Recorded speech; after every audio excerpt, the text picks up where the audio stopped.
everybody, welcome back to Joygasm, where we chat about video games, movies, and pop culture. I'm Russ, Xbox Live Toaster 360.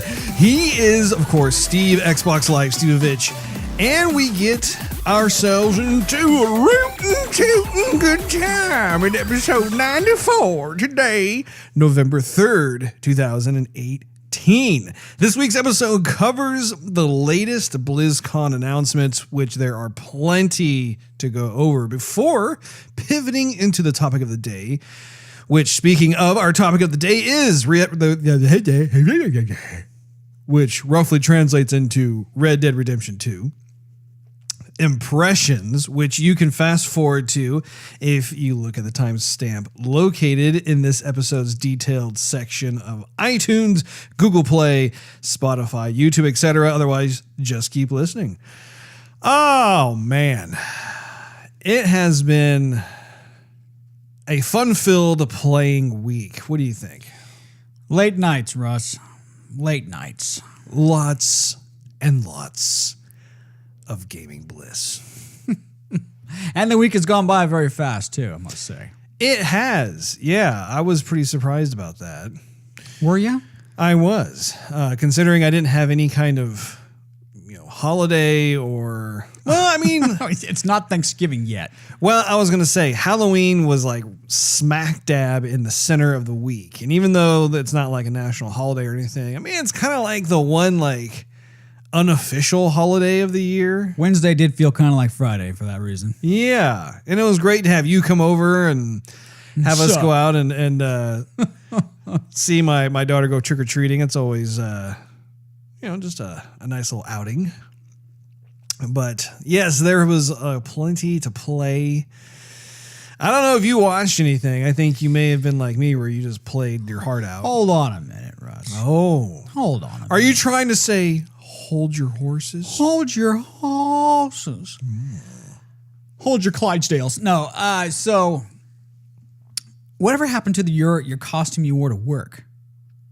What about it? Y'all didn't dress up as that when you went your little daddy-daughter trick-or-treat. No, there was absolutely no way I could have been mobile if I wore that, but... You can hop. Did I? Okay. So did I talk about this in the previous episode? I believe you did. Okay. Yeah. Or you could go over it. The cliff notes, Russ.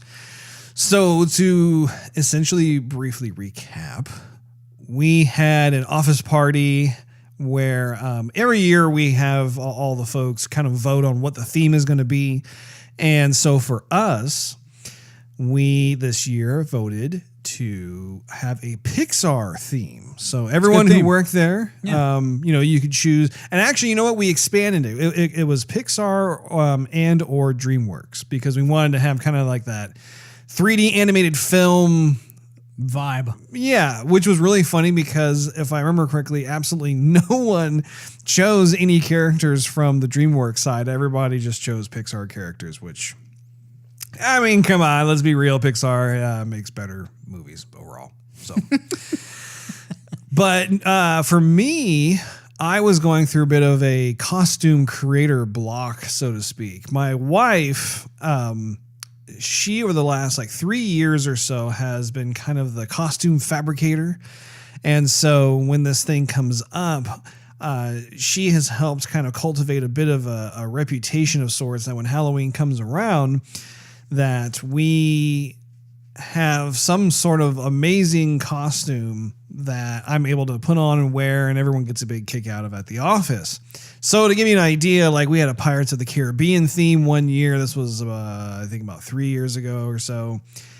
And she painstakingly fabricated out of nothing, essentially, this Kraken outfit that just looked absolutely amazing.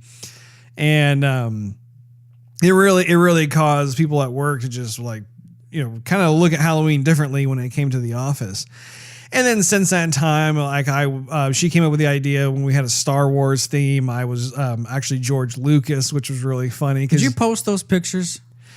I did in my personal social media. I'm sure I could probably make it available to the Joygasm social media pages. Maybe on Instagram or something. You know, if people are interested, I can post it up there. Have people check it out, comment, all that fun stuff. So, what did we do last year? We did, let's see. Well, I know you were the Ghostbusters. You were. That's what it was last year. Thank you Last very year much. it was 80s movies is what the theme was. I'm glad one of us still has a memory. I know. Steve, what was I for Halloween? Well, Russ, let me check back. What year? Well, it's funny because you haven't dressed up as anything. Squat. You know, so for me, I'm trying to remember like what year, what the heck was I, that sort of thing. But that last year was just really precious. And those pictures, actually, I did post on social media of my little one being the Stay Puft Marshmallow Princess and me being a Ghostbuster. There are pictures that I recall posting up there. But anyway, this year, it got to pretty much kind of almost like the day before Halloween. And my wife all of a sudden got inspired to turn me into Luxo. Do you know who Luxo? Yeah, I do. Or what Luxo is? Yeah. Okay. Well, I mean, you kind of already saw it, so it makes no sense. Are these supposed to be the Cliff Notes, or is this the brief version or the long version? This is the brief version, believe it or not, because we're going through kind of a quick little chronology. Memory lane over the last like 3 to 4 years. But anyway, she ended up turning me into the Pixar lamp mascot that you see bouncing up and down on the letter I whenever you see the like a Pixar film. So anyway, she did a fantastic job. It looked amazing. And everybody really enjoyed it at work. She even took an inflatable ball and painted it. She painted it so it's yellow with a blue stripe and it had the red star on the top of it. So yeah, I think that's a good idea. I'll make sure I post some pictures of it on our social media pages for Joygasm, so you guys can take a little look-see. There you go. But yeah, Halloween was fun. We were a little concerned because it had been raining for so long, and finally the rain let up at just the right time for us to be able to go out and let our daughter have a fun time out there. So definitely did not see as many children as we normally do. It's to be expected. So anyway, what have you been up to, Steve? What have you been playing? What have you been watching? Ross, I got a little story for you. I like stories. So I believe this was, I said the week was fast. My memory's a little hazy. I think this was either Saturday night or Sunday night. One of the two. One of the dose. I went back to Sea of Thieves. I think you had signed off and or something. I'm like, man, I want to shoot with those Forsaken Shores again. Well, I go by myself. No big baby moose. No, you, no one else. And I thought, I'm going to sail the brig by myself because it's fast, right? And so, and there was like hardly anybody on the server either. I think I maybe saw 1 or 2 people. So I go out there. Mm-hmm. My ship sinks. I get too close to volcano. My ship sinks. I'm like, Were you sailing the brigantine? Yep. Okay. So I'm like, okay, reload. Go back over there. So I'm sailing over, right? I get there and I'm like, okay, I'm going to be really careful this time. And so I try and park the ship in an area where I think it's so close that it's not going to get hit by lava balls, you know what I mean? And sure enough, it does. I'm okay. I find a nice little nook where nothing hits me, and I stay in there for like 15 minutes, I think. And this thing was going. It's erupting. My ship sinks. I'm like, what do I do? Great. And I found like 3 treasure chests and stuff, and I was like loaded. Well, I found a rowboat, and I go, well, here goes nothing. I don't want to reload the thing because I don't want my stuff to get stolen. So I go on the rowboat, and I'm like trying to navigate the horizon, old school style. Did you have your treasure chests in the rowboat? Yes. I had 3 treasure chests stuck there in the rowboat. I'm like bouncing on the ocean waves, trying to row as fast as I can. I'm trying to recognize the islands because nothing tells you what it is until you're right there on it. Now I'm thinking, how did that island look? Okay, does this one? Okay, that's Crooked Mouse because we end up there every single time we play. Make a long story short, I rode from one end of the map to the other end of the map. Are you serious? I am absolutely serious. I went from Forsaken Shores, whatever island I was on, I don't know, Doesn't matter. That's all the way on the right side. And then I wound up at Golden Sands. So why would you go all the way to the opposite side of the world map? Wasn't there like an outpost that you could have stayed at? Yes, there are plenty of outposts, but on the rowboat, you don't have a map. Oh my gosh. The maps are only available on the ships. And so I'm thinking, am I going north or south? I'm going to stop and open up my compass. Were those treasure chests like some pretty rare ones at least? I mean, yeah, they were expensive. I don't know if they weren't like all, captain's chests and stuff, but they were all themed for the Forsaken Shores, so they were worth a lot more than like the normal stuff you'd find on. How long did that take you to get over there? I don't even know. I didn't want to think about it. The rowboat is significantly like slower than any of the ships. I was trying to time the oars because if if you hold down the triggers of the controller, he rows, but of course when he's oaring in the water, it's slower. I was trying to time it so that if I go, okay, if I let go this fast, there's no time that's wasted for him oaring. Did you pass any ships? Any ships see you going by? I did pass a couple sloops, but the waves were so high. I don't know if they saw me or not. I mean, they sailed away.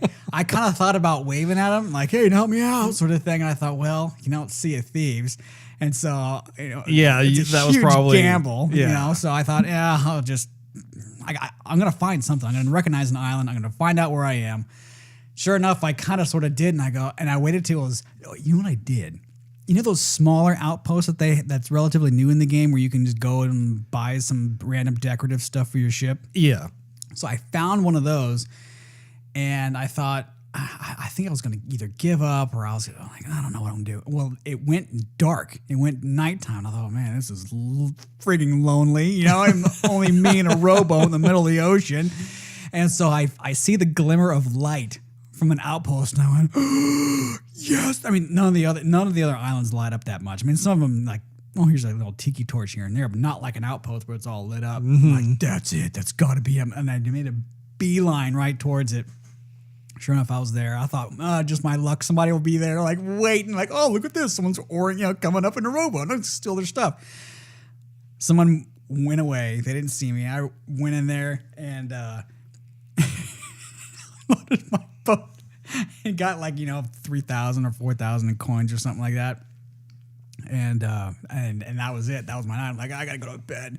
I thought, man, I said to myself, wouldn't that be funny if I had to oar this little boat from one of them? They can't. That's not gonna happen. Oar or row? Well, you have the oars. I mean, you're oar your boat. Yeah, there you go. Row your boat, Steve. Whatever.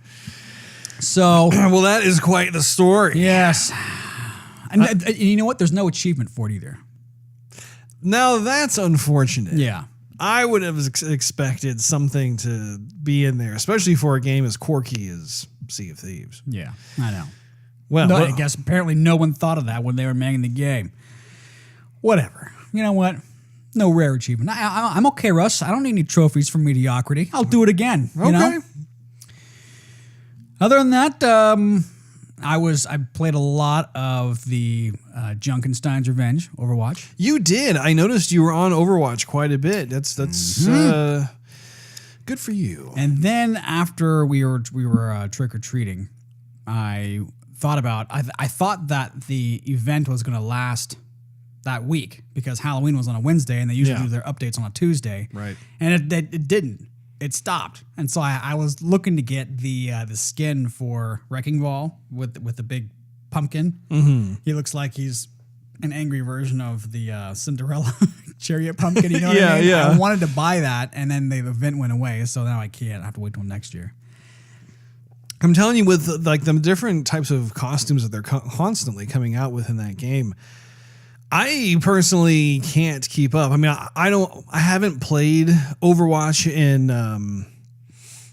quite a while. I mean, I play it like sporadically here and there, but not nearly to the amount that I was playing it earlier. Right. And it's just because all these new games have been coming out. I still am very much interested in continuing to play it. But yeah, I mean, they've been so good about having just event after event kind of come through almost on like a monthly basis that there are several costumes that have been probably piling up to the point now where if I were to go in there, I'd be like, ooh, I'd like to get this one and this one, that sort of thing. And I think that's kind of a nice kind of almost like byproduct of how they're doling these costumes out, is just if you have the money and you want to buy one, you can go ahead and do so.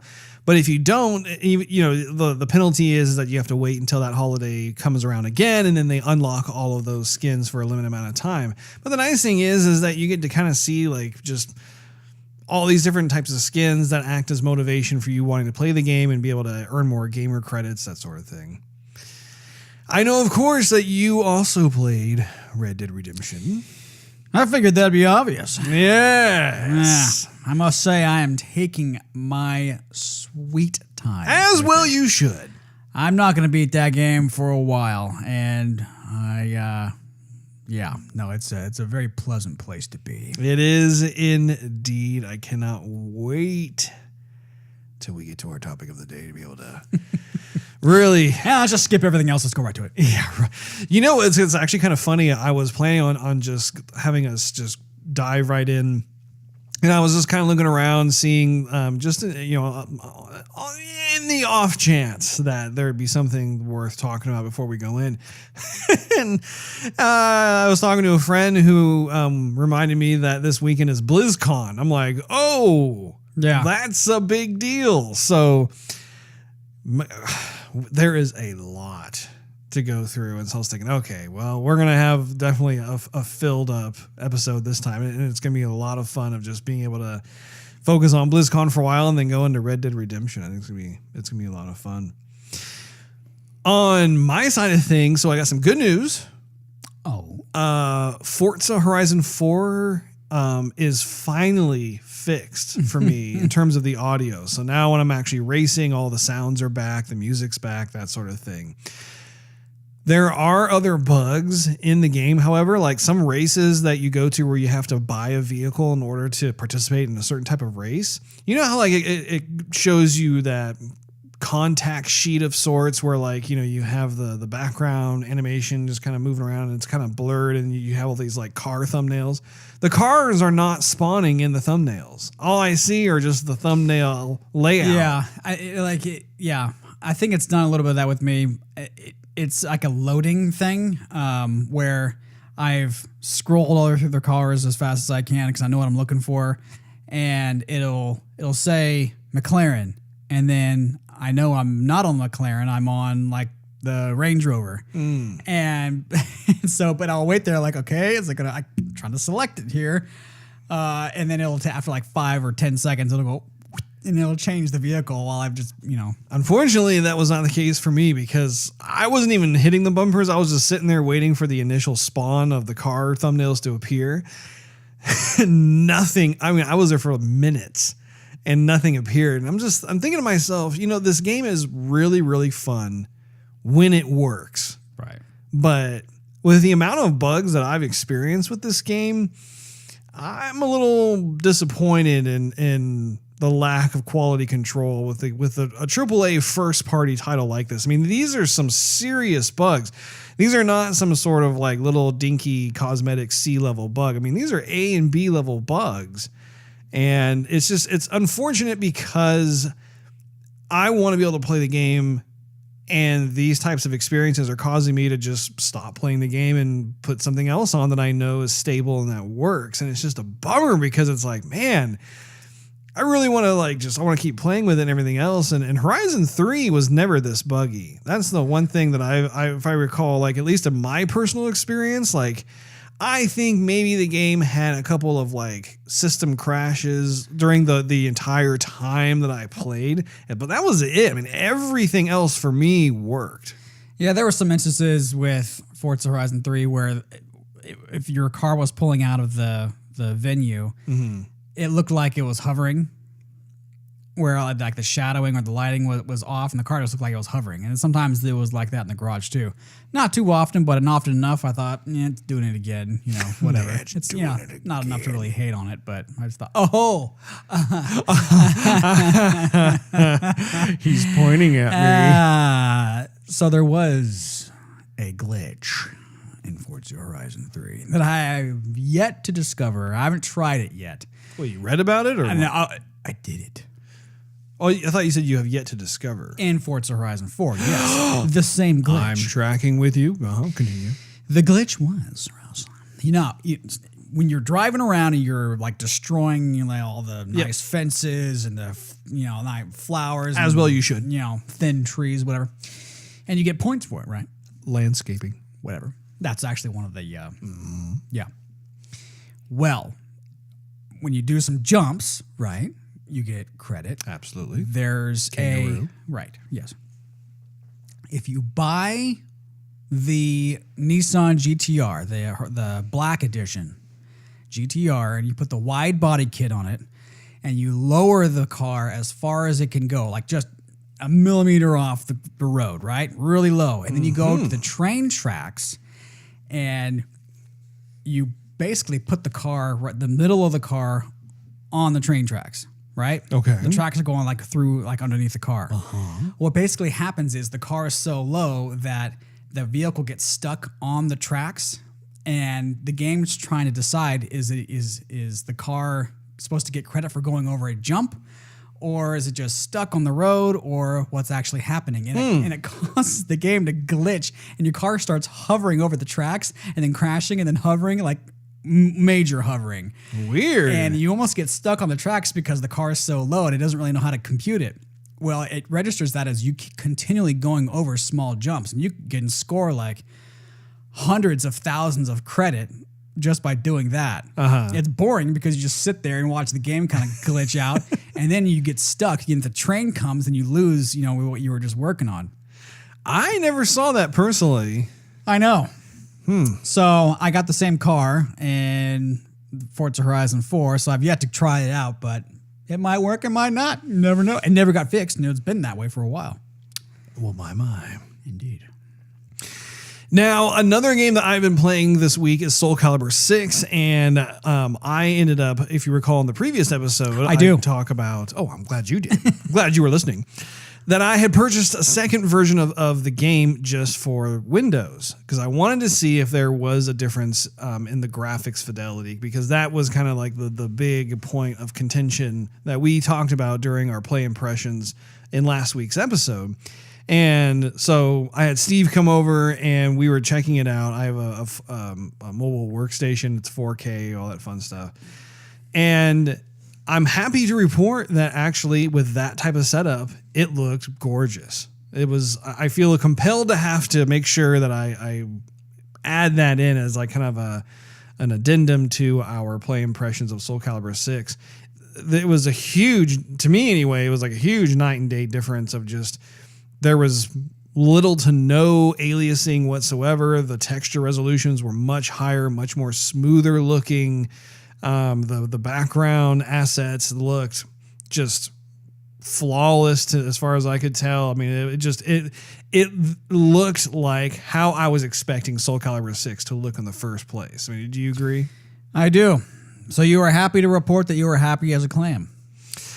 I am. And I'm curious now, too, because I want to know what this game looks like running on an Xbox One X with a 4K TV. I want to know if like the visual experience is the same as what we noticed on my machine, my Windows workstation. I'd be curious to see that, because typically, PCs tend to have a bit kind of an edge on consoles, just because, especially if you have a brand spanking new system and it's got all kinds of wonderful processing power and memory and everything else, it can usually present something that looks a little bit better, or sometimes noticeably better than what's on console. But yeah, I think the jury is still out on that. The game, of course, is just super fun to play. And I also had fun just hooking up one of my Xbox One controllers for the first time to my PC and just using a little micro USB to attach it. And all of a sudden it's like, man, this is okay. I can have fun playing some of my games downstairs as opposed to upstairs. And especially with the Xbox Game Pass, I realized that in addition to playing Soul Calibur 6, I could also play like Forza Horizon 4, because I have it up here for my Xbox. And of course, Microsoft is doing that thing where any of their first party titles through like Game Pass will actually be available to you to play both on PC and Xbox. Awesome. Free of charge. Nice. You just have to subscribe to the Xbox Game Pass. And so as a result, I have downloaded Sea of Thieves and installed it. I also have Forza Horizon 4. So I'm getting a little smattering of the games that I have on the Xbox, but downstairs. And if for nothing else, it's just fun to kind of do a graphics comparison. And it's just as fun to play. The screen is not as large as having a 65-inch TV, but still, I mean, like there's a lot of stuff there to appreciate. You should download Wolfenstein and see how it looks. Well, I'm not. I think certain versions I think the older game of Wolfenstein is available through Xbox Game Pass, but as a general rule, right now, I believe Xbox Game Pass only really shows off kind of the first party efforts from like the past and the present. But I do think that they are starting to reach out toward third party titles and whatnot. So anyway, just kind of wrap things up with what's kind of the latest with me. Of course, I was playing Red Dead Redemption 2. And Steve and I have made it a point to not really disclose very much details at all in terms of our thoughts on it because we wanted to wait until now. So, with that being said, would you like to segue into this week in the history of video games and movies? Did I say it right? I guess. Let me hear you say it. This week in movie and game history. Yeah, that's better. This week in movie and game history. Cue the music. All right. Give me a little something here. All right. How about DJ Toaster? That's my tune right there. That's my jam. That's my Toaster 316 jam. So, we start off this week in movies. Movies! American History X. Russ. Oh. Yeah. I remember you were a big fan of that one. Yeah. Movie had kind of an impact. I don't know why, but yeah. Perfect movie to go see it with grandma, you know? Oh, sure. Especially during the holidays. And what year did that come out? 1998. 1998. That was Turns 20. 20 years. Yes, sir. Now, continuing the, well, I don't know about that. That wasn't really a holiday, but this next one is The Nightmare Before Christmas. Okay. Turns 25 as of October the 29th. Oh? That would be the year of 1993, in case we need an arithmetic check. Do you mind if I add in an anecdote to that one? Yes, I do. Oh. All right, fine, go ahead. Now I feel bad. That was the very first movie that I ever took a girl on a date. Oh. Okay, fine, whatever. What? Hey, baby. You want to go see Nightmare Before Christmas? Hey, this guy is a Tim Burton fan. What, was she? If you want to get with me, you gotta be a fan of the Burtons. This guy is so weird. Anyway, where was I? Here's an Alfred Hitchcock film that turns 80 as of the same day. The Lady Vanishes. Okay. I never saw it. Did you ever see that one? I never heard of that one. Hitchcock. Actually, no. That came out November 1st. I'm sorry. November 1st, 1938. Gotcha. Now, one movie that I had on my list last time, and again forgot to read it because I think I was being distracted by you. The Wiz. The Wiz! Did you ever see The Wiz? I don't remember. I know. I don't think you ever saw The Wiz, Russ. Did you see it? Yes, it did. I saw it. Who was in it? Michael Jackson. Man, no, I did not see it. You know what? I saw pictures of it. I didn't actually see the movie. Yeah. Basically, it's like it's like an African American version of The Wizard of Oz. Right. Yes. So Michael Jackson's in it. Diana Ross was in it. Mm-hmm. Richard Pryor was in it. Ah. So yeah, a buddy of mine was he told me about it. I work at it. At first, I thought he was joking. Like, yeah, The Wiz. I'm like, Yeah, what is that? He's looking at me like, it's a movie. You gotta see it. I'm like, okay, fine. I'll watch it. Anyway, moving on to video games. Lay it on me. As of October the 28th, back in 1988, Super Thunderblade. Super Thunderblade.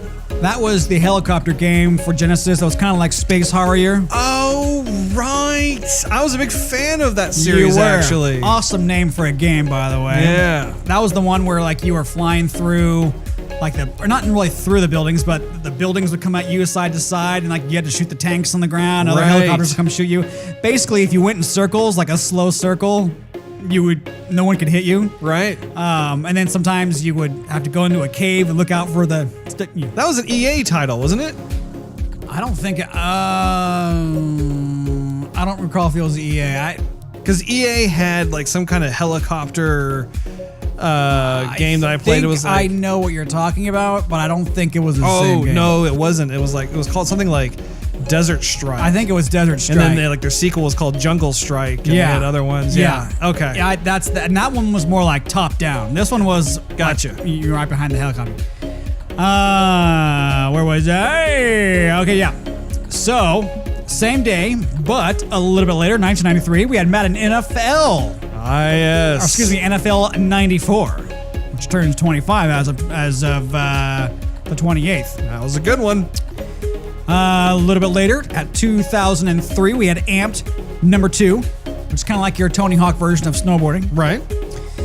And let's see.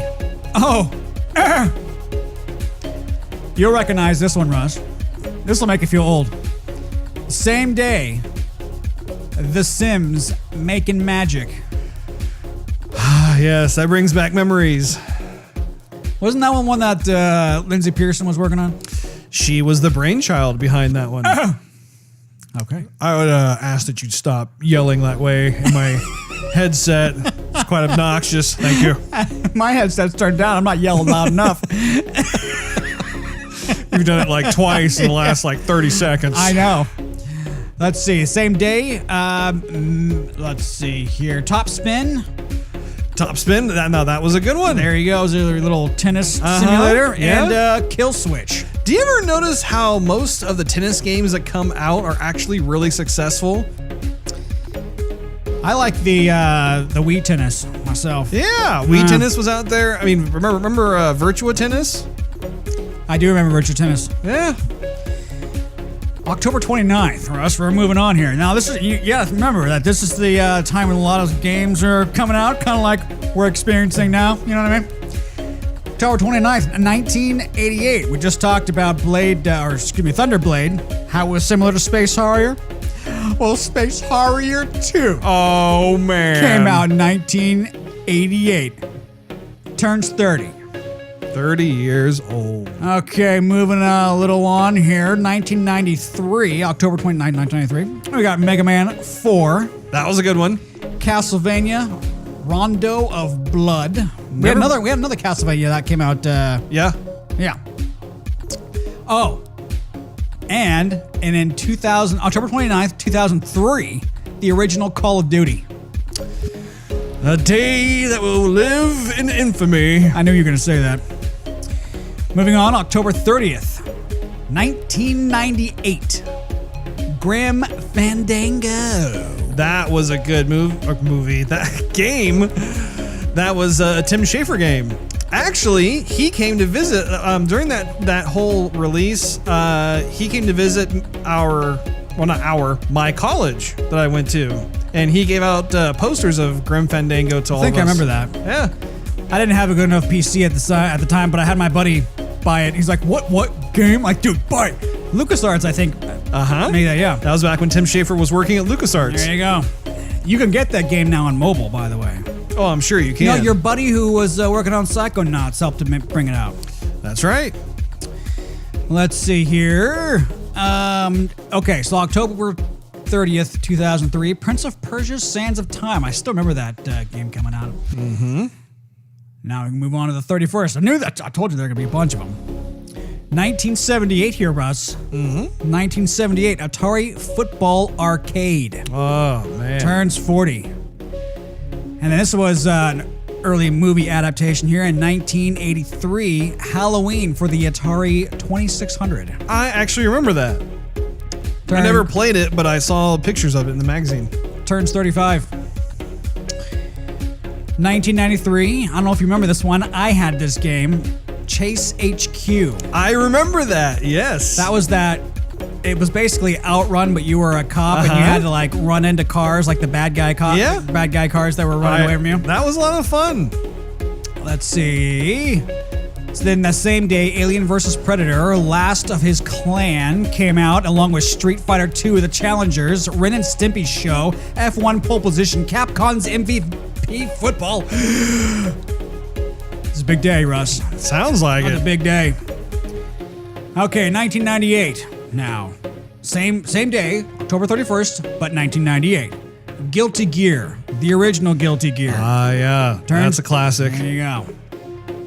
Let's see. Same day, Twisted Metal 3.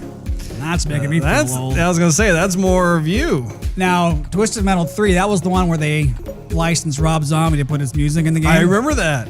Gosh, that was a while ago. The music was good, but the story, even though the story's messed up in all Twisted Metals, that's when it really started to get eerie. And I don't think I even played Twisted... Did I play Twisted Metal 4? I don't remember. I remember you got really excited once Twisted Metal Black came out. Twisted Metal Black was... Yeah, Black was good. Twisted Metal 2 was good. Of course, the original Twisted Metal was awesome. I would say Twisted Metal 2 is probably one of my favorites. Yeah. Let me see. Okay, yeah, same day. Legend of Zelda, Link's Awakening, and Test Drive Off-Road 2 came out. Remember when that series was going around there? I do. Test Drive series? Now, fast forward a bit. November 1st, 1988. Oh, my notes just slipped. Okay, there we go. I'm like, oh no, my thumb moved. Okay. Remember how we would go to our friend's house and whenever they had Super Mario, they'd always have Duck Hunt? Oh, yeah. That's because it came out in a combo. That's right. I didn't know that. That came out in 1988. That's on November 1st. Turns 30, right?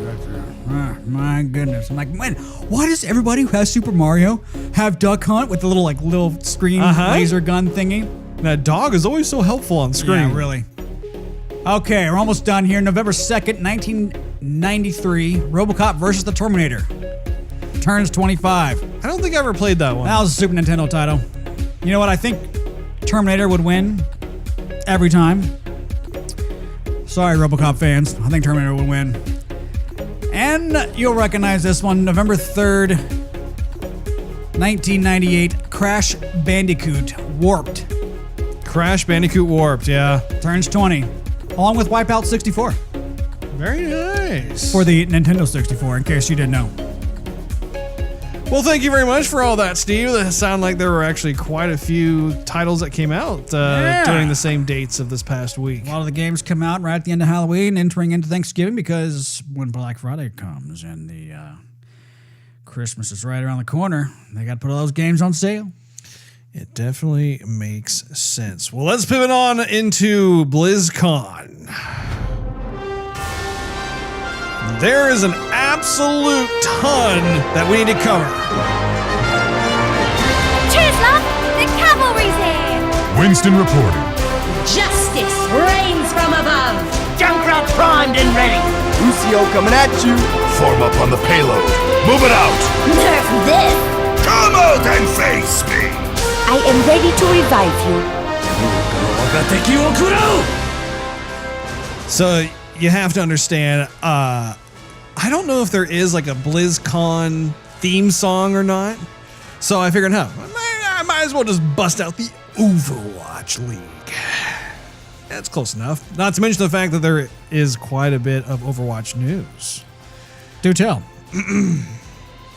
Well, let me bring up my little notey notes on this guy. Okay, so where to begin? There is an absolute ton. I suppose the biggest thing for us to talk about is that Blizzard has announced that its newest hero is being added to Overwatch. We just got one. That's right. Her name is Ash,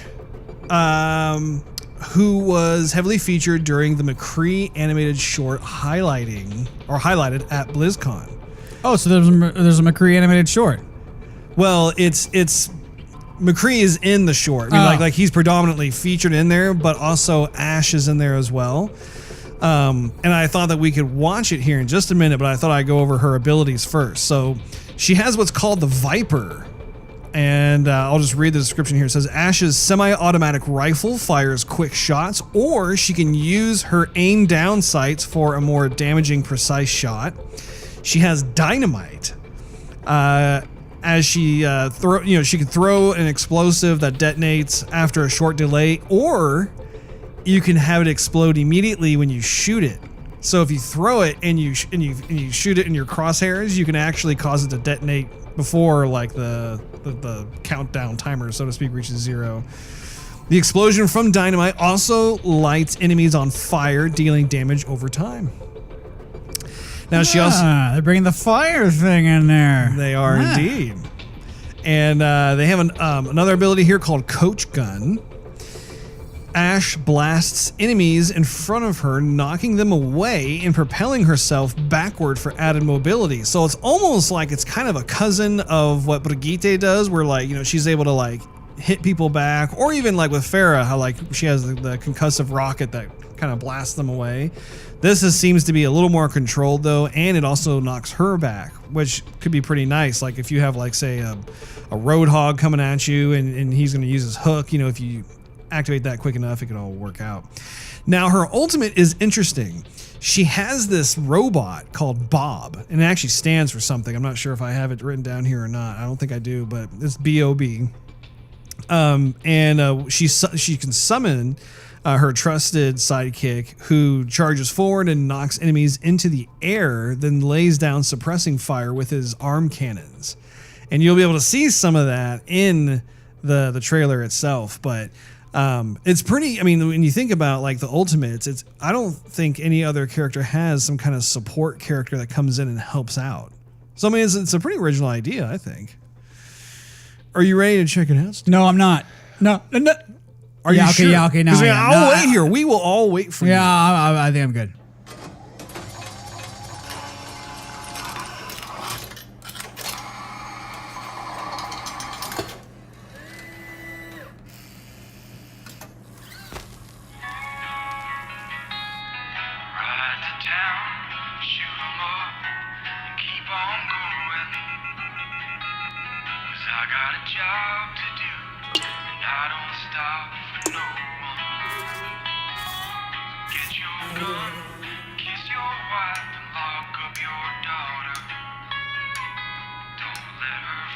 Kind of old school diner.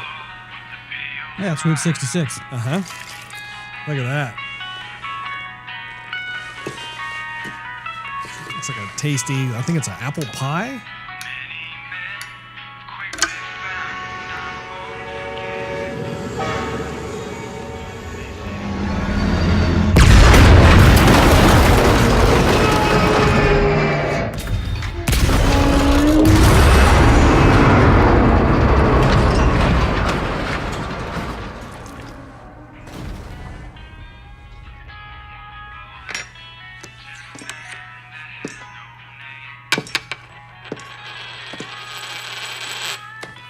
I love all the camera angles.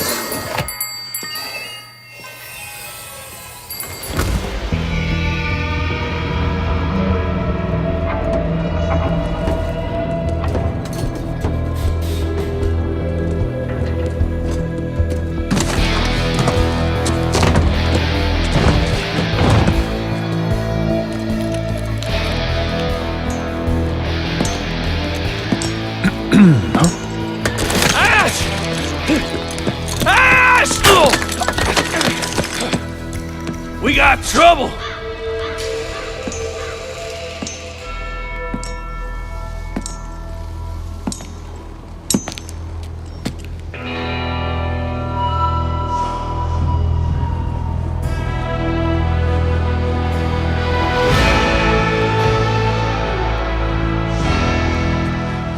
Jesse McCree. Been a while. You promised you'd write. Well, Ash.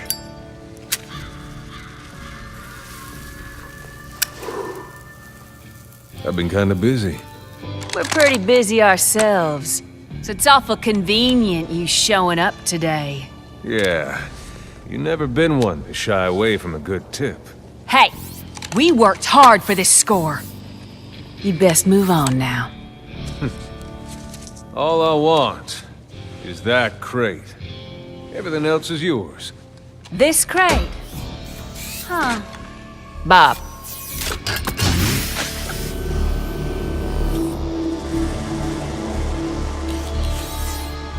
Well, well.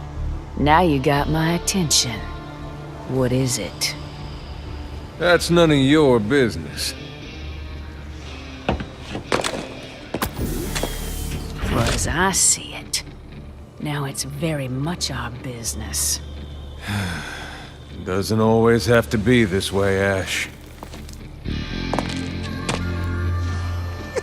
Apparently, it does.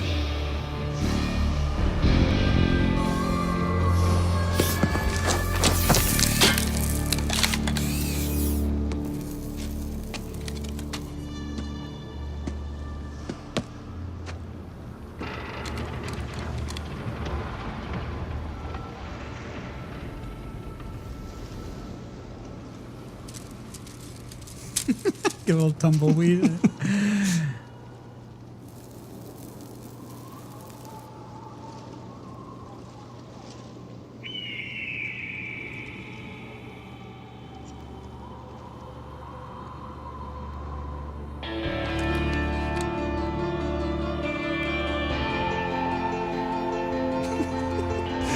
See his oil sweat dripping down? I didn't see it.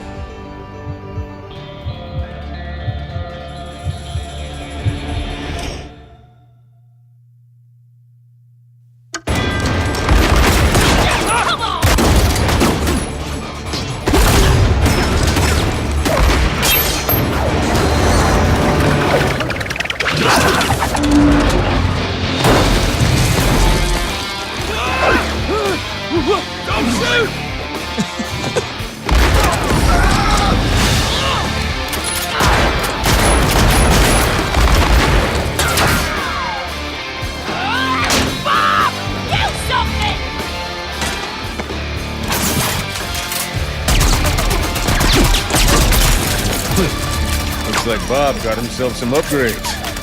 Knock him out of there! Last chance, McCree! Toss out your weapon! All right, Ash. Here it comes.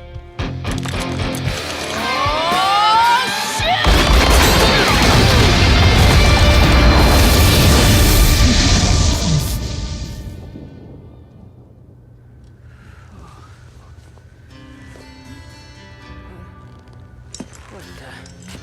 McCree? Sorry about that, Bob. No hard feelings. McCree? Hey! Untie me, McCree! Say hi to the I'm talking gang to for you. me. I will not be ignored! I'm gonna rebuild Bob, and I'm gonna have him rip off your other arm!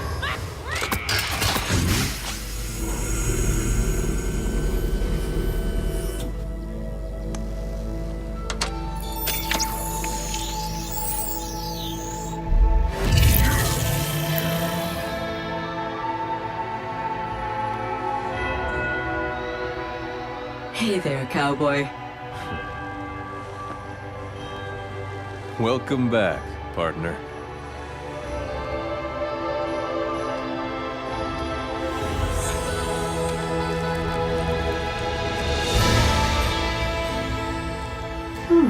That's Athena. How long have I been gone? Far too long. What happened? Well, that's a story for another time. But I got a call. We're getting the band back together. They want me, but really, they need you.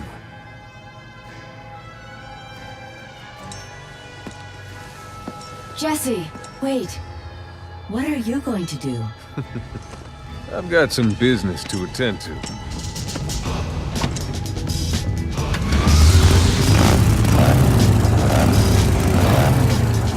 Say hi to the monkey for me. Monkey? Scientist. Whatever.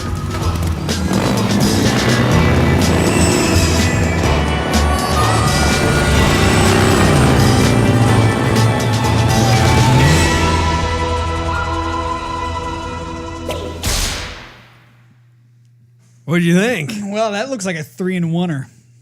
3-in-1er? Yeah, I mean, you have Ash, you have McCree. McCree hasn't had a short yet, and he's predominantly in now. I mean, he's that's more him than anybody else. Mm-hmm. But it's not really an origin story. It's just kind of him doing his thing. Right. So then you have Ash, who's you were saying the new character, and don't really see really all of her abilities. You see Bob, but then you see him bringing out the computer figure.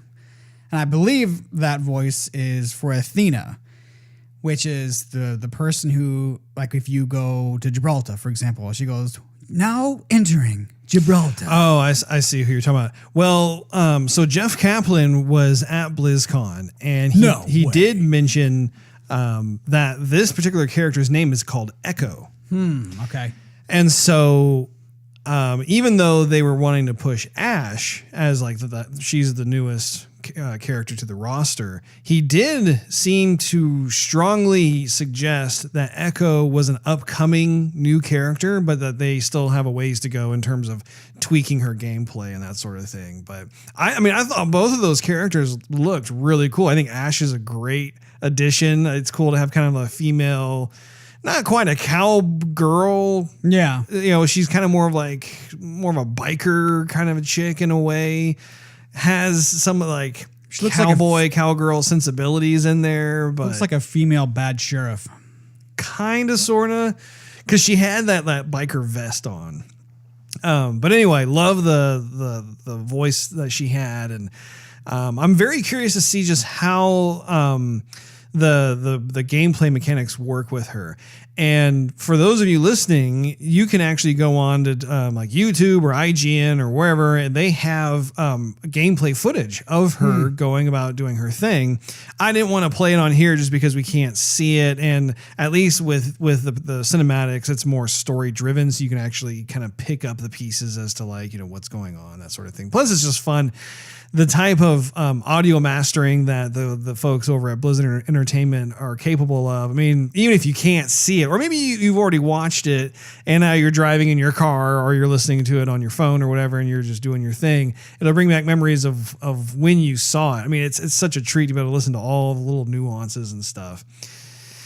So, but you're excited though for the character?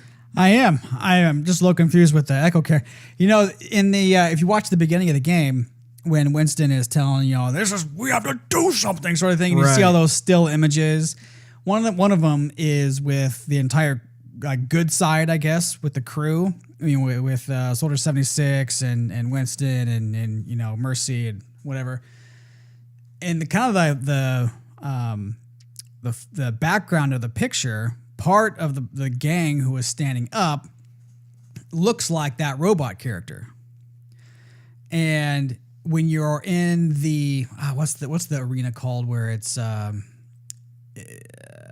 want to say it's Farah's map. Oh man, what is it? It's which one? In the desert. Man, I haven't played the game in a while, so now I'm starting to get a little rusty myself. There's Objective A and there's Objective B. Yeah. And I forgot what it's called. But one of the areas, one of the little nook rooms that you can go into has helmets that look like her helmet.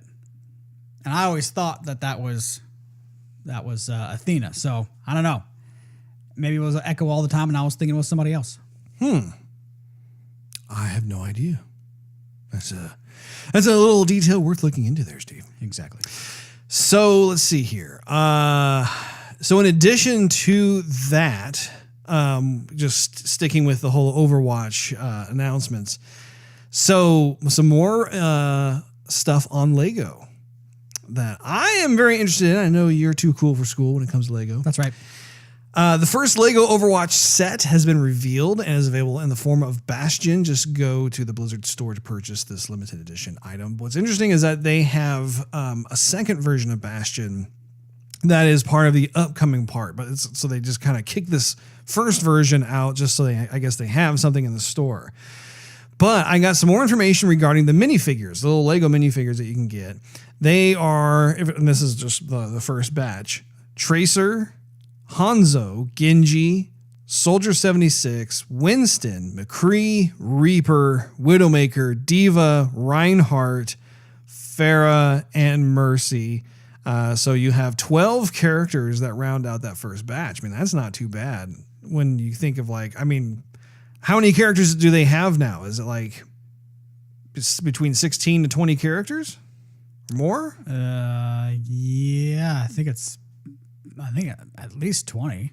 Yeah, I'd have to look at it. But I mean, that's a healthy amount of characters 24. that they're coming out with.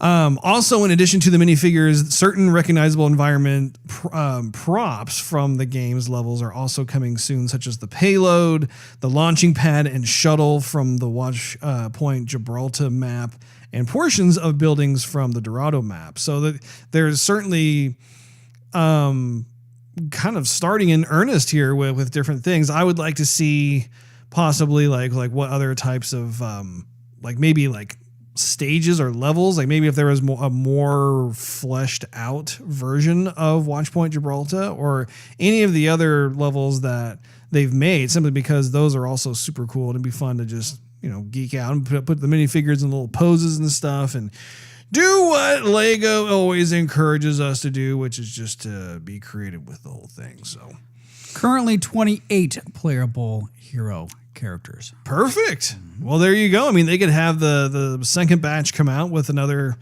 12 characters and they'd still have characters left over for a third batch. Now, this next one, Steve, I think it's going to tickle your fancy. There is now an Overwatch cereal. Have you heard of this? Eye roll. No, I haven't heard of it. Overwatch's Lucio O's. It's a cereal that is finally official. There's a quote here. It says, "Overwatch never tasted so good," which Blizzard tweeted and confirmed that the cereal is in fact real and on the way. Another quote here: "Get into the daily groove and boost your breakfast with Lucio's." I don't know about you, Steve, but I'm going to buy one of these, and you and I are going to sit down, and we are going to need to taste this. Maybe we can record ourselves having our reaction to it. Tastes like Cheerios with a bunch of sugar. According to IGN, the cereal started as an in-game Overwatch joke as a spray for the support character Lucio. It wasn't long before Overwatch fans decided they wanted a real-life version of the cereal, and several online petitions for Blizzard to create one were started. Are they going to be gluten-free? I have no idea. Okay. It's a good question, Steve. But I believe they have partnered with Kellogg. Oh. And just last month... bringing out the big guns. Yeah, apparently last month it appeared likely that Blizzard would give its fans what they wanted when an online listing for a Kellogg's Lucio's cereal. The details from that listing appear to have largely been accurate. Lucio O's will indeed have a, quote, Sonic vanilla flavor and include an Overwatch loot boost. We're going to try it, Steve. I'm going to buy some of those and we're going to give it a little tasty taste. Did you say Sonic vanilla? That's what it says here. I wonder how much more... That is a direct quote. Sonic vanilla, Steve. And I saw a picture of the cereal. You could look at it after this podcast recording. It has kind of a green and yellow look to the cereal. Plenty of food coloring. Mm-hmm. Good for the body. Absolutely. Good for the mind. Good for the soul. So that kind of wraps up the Overwatch segment of BlizzCon. So the next thing that they had revealed was Warcraft 3 Reforged. Ooh. I know I was a huge fan of Warcraft 3. Did you ever play Warcraft 3? No, I installed it on my laptop, and my laptop was too sucky to really play it very well. I don't know. No. Do you remember the opening cinematic though? No. It was the one where you have that awesome narrator. He's like, "We didn't pay Pay any attention to the old prophecies. I thought that was Warcraft 2. Nope, that was Warcraft 3. Are you sure? I'm very sure. I'm positive because I played the crapola out of that game, and that was the opening cinematic for it. It had the Okay, then I did play that one. It had the knight fighting the orc in the Right. field, and it was all like thunderstorm, rainy and stuff. Well, Steve, so in this remastered version of the game, they have remastered everything, not only in the game, but they actually went back through the cinematics and remaster those, and I have it right here for us to listen to / well, for us we can watch it, but I'm telling you, Everybody else has to use their imagination. that's right. But I hope you can remember like that cinematic for its time. I mean, that came out like good. right around 2002, 2003, right around there. Yeah. For its time, I mean, it was just cutting edge. But then looking at it, you know, I think I looked at it probably like a year ago, and I was like, yeah, it's starting to show its age a little bit. I'm here to tell you, watching this remastered version, man, like you could see all kinds of fun details. So let's check it out. We never paid any heed to the ancient prophecies. Like fools, we clung to the old hatreds. And fought as we had for generations.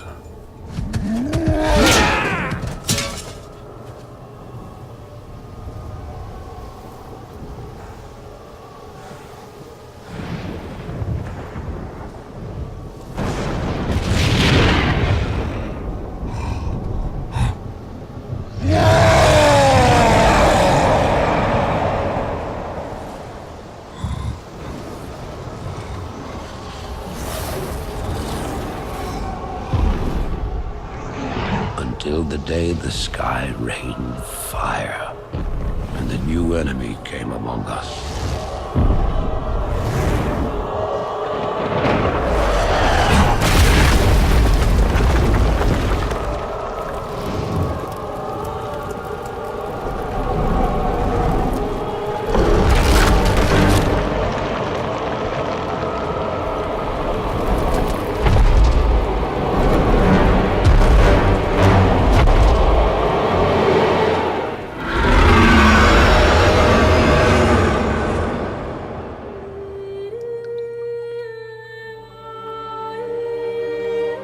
We stand now upon the brink of destruction, for the reign of chaos has come at last.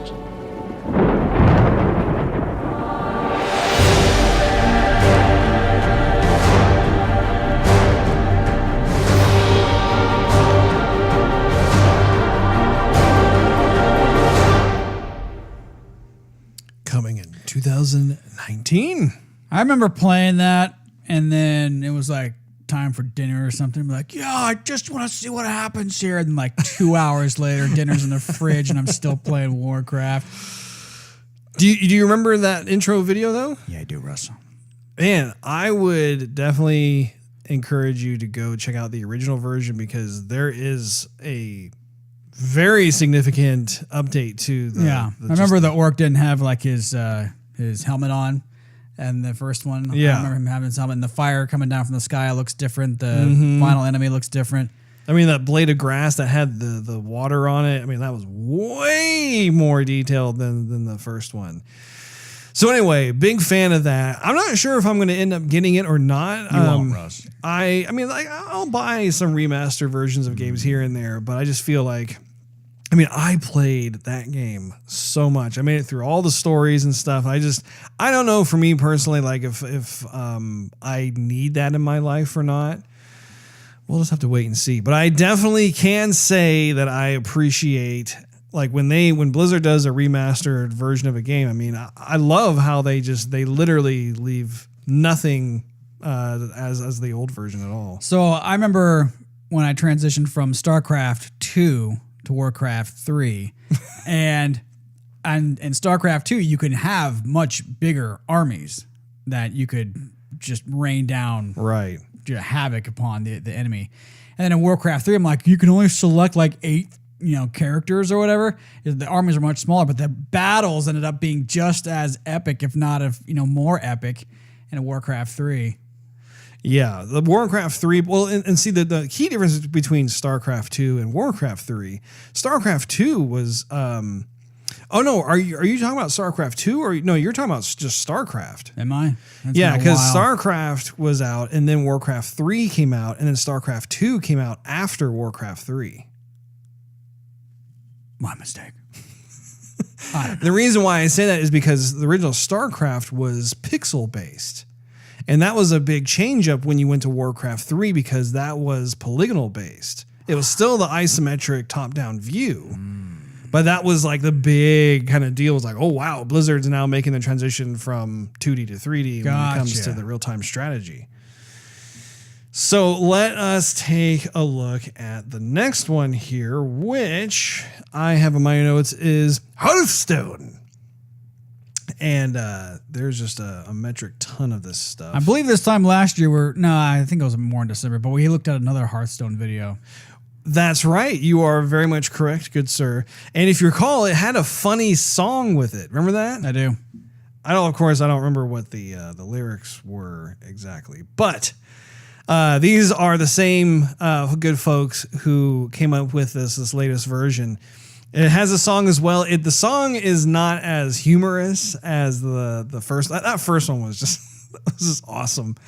But anyway, it was the trailer for the next one, which is what is it? Rastakon's Rumble is what it's called.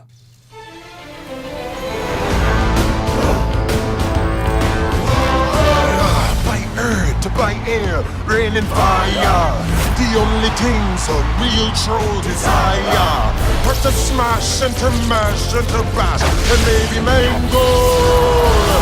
Here in strangle. Thorn, you'll be warned, my lord's gonna trash ya. Say your prayers with voodoo, bash ya. Time for fun, we're gonna run ya through. Too bad for you. It's only once a generation. One victor wins the confrontation. Standing here, got no fear. I'm the best in the arena.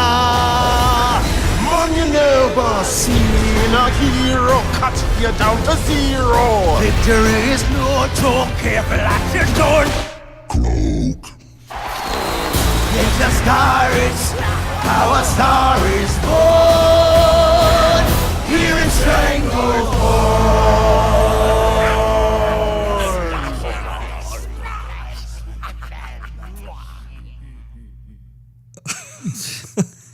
So is it like Clash Royale or something? It looks like they're in arena, and I really don't have very much information on it. I just watched the trailer itself. But I mean, Hearthstone is, of course, that card game.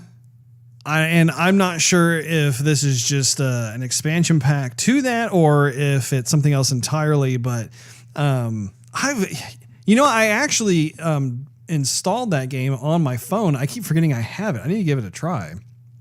Actually, I think you should give it a try too, especially with the amount of mobile games that you play. I think you might get a kick out of that. Well, with the amount of mobile games that you don't play, I'm surprised that you don't start this one up, Russ. Yeah, add this one to my repertoire of daily mobile games that I play. Yeah. It'd be nice to see what you think there, Steve. Don't play footsmeet with me. All right, so the next title that they also showed was Diablo Immortal, which is a new game coming to mobile devices. Speaking of mobile devices, Blizzard has announced a new action RPG Diablo game, and it's apparently a massively multiplayer spin-off, and it will allow a number of players to fight together with 6 familiar classes. But you have Barbarian, Monk, Wizard, Crusader, Demon Hunter, and my favorite, personally, Necromancer. Diablo Immortal takes place after the events of Diablo 2, Lord of Destruction, and before Diablo 3, introducing new abilities, new zones, new enemies, and new dungeons to the Diablo universe.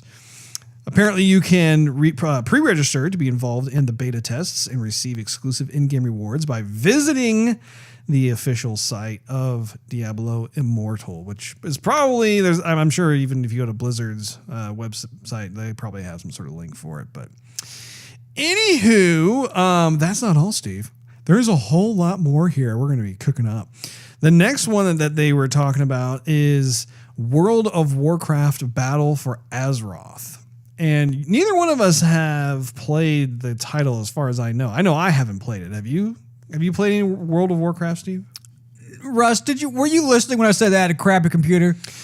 Steve, World of Warcraft has been around for a very long time. Yeah. I know that you have bought a newer laptop since World of Warcraft came out. Wait, World of Warcraft came out in when did that came out? It came out in the early 2000s. I think it came out later than that. Like the online World of Warcraft that everybody's been playing. I think it came out right around 2003, 2004, Steve. And that may not even be an accurate assessment. You'll have to Google it. Go ahead and Google. When did I don't Google it, Steve. While you're doing that, I'm going to queue up the trailer for World of Warcraft Battle for Azeroth.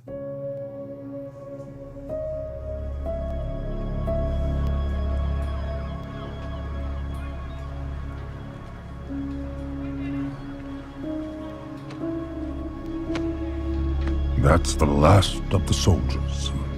We'll be calling up farmers next. When this war began, I thought we were fighting for peace. But we're just fighting. You're doing all you can to stop her, Your Majesty.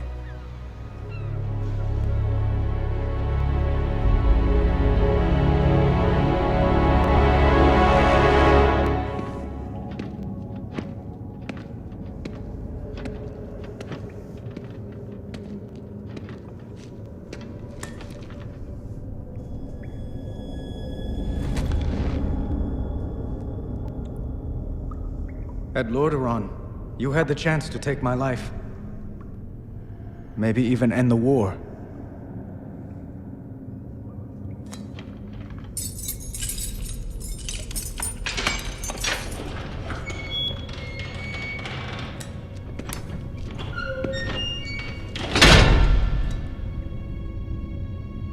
Why didn't you kill me? Could kill you now.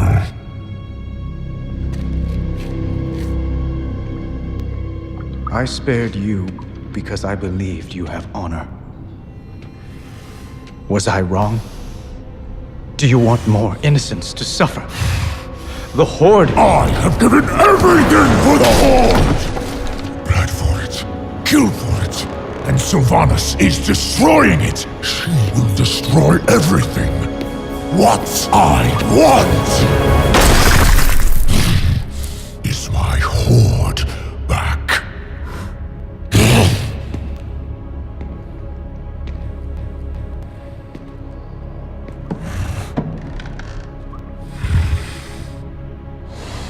Saurfang, tell me why you spared my life.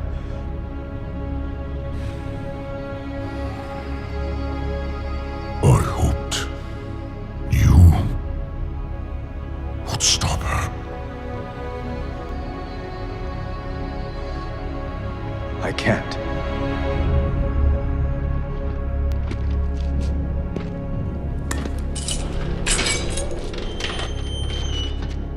Not alone.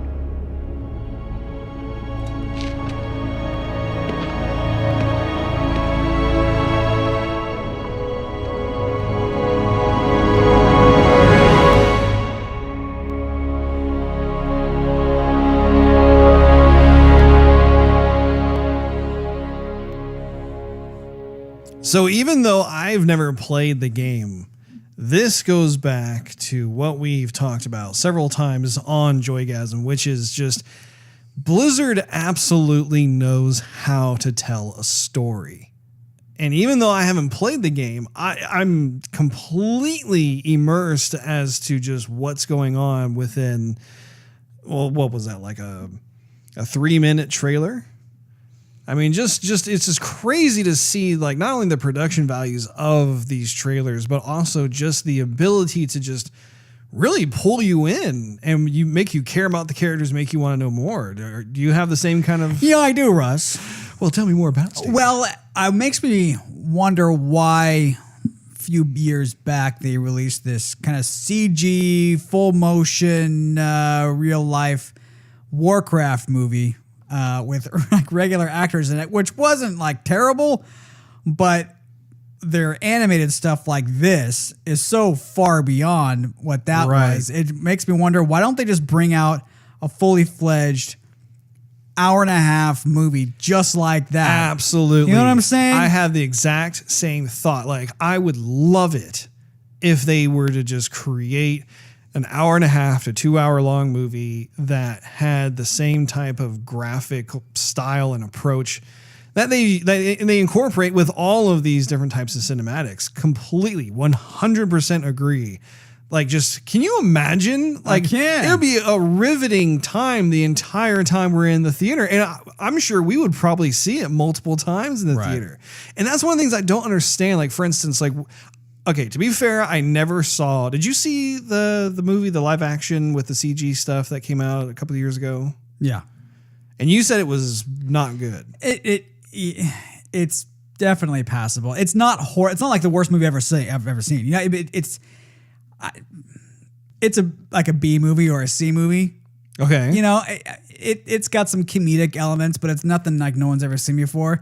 I'm just surprised they would put money towards that, because it's such a gamble when you're putting that much CG with regular live action. Right. You don't know really how it's going to turn out or how the audience is going to like it. It's a real gamble. But if you know that if you make it CG, you could have every expression, every detail that you like the director has in his mind, he can display on the screen. Right. And so you're not hoping the actors get it, or they're looking at somebody in a green suit with, 24 cameras over their face, and trying to be serious. Sure. So yeah, I mean, to me, I would say put the money towards all CG and just go with it. Yeah. I mean, Square did it with Final Fantasy. They had 2 movies.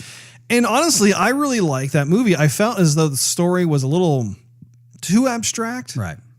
But in terms of like the technical achievement of the film and just again, just the arresting visuals, I was floored the entire time. I loved watching that. I just think that one of the components that could have been better was the story itself. But right. I mean, Blizzard has never had a problem with telling a story. They're known, in fact, for telling terrific stories, even if they're 5-minute shorts. Exactly. I mean, I think that regardless of if it was for, say, Overwatch, or if it was for Warcraft or StarCraft, whichever one. I mean, do all of them as separate films. But yeah, I'm just, every time it is such a treat to be able to see just what this team has to put forth, because especially like BlizzCon, for instance, this is their conference to be able to bring out all the bells and whistles and be able to show off just what's coming up and what's going to be released during the week and that sort of thing. And so their cinematics division has, you can tell, I mean, they're just working overtime on all these different types of videos, and they've probably hired out to various studios like Blur and that sort of thing to be able to create some of this as well. But I can't get enough of it. I think it is just so cool to be able to see it. And it makes me wish that like I could be on one of those teams and just be able to contribute to the creative process. Honestly, the biggest treat, if I was in a situation like that, would just be able to learn from some of the other artists, different types of techniques as well. I mean, you must just be absolutely on cloud 9 being in an environment like that. And I'm sure you probably have a tremendous amount of pressure placed on yourself as well. Now, the final trailer I wanted to show you, Steve, is from Heroes of the Storm. This is another game that we have not tried out yet. But I mean, I know it has a huge fan following for. Apparently, Heroes of the Storm got its very first Nexus hero called Orphea. Orphea is the first hero in the long-running crossover MMO to be completely new, not from any previous Blizzard franchise. If you recall, in Heroes of the Storm, typically what they'll do is they'll have kind of like this like mashup of characters fighting each other. So you'll have Overwatch characters fighting Diablo characters, fighting Warcraft characters, fighting and basically every Blizzard IP that they have, they'll pull key characters from. And this is the first time that they actually created their very first original character for the game.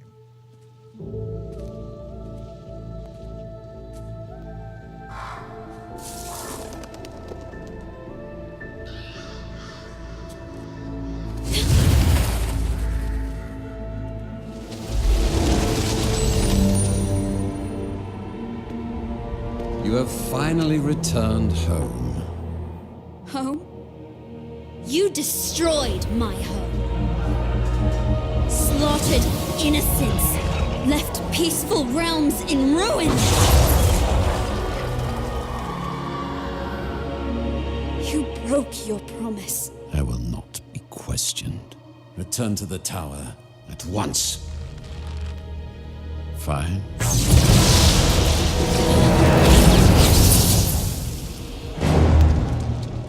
How could you?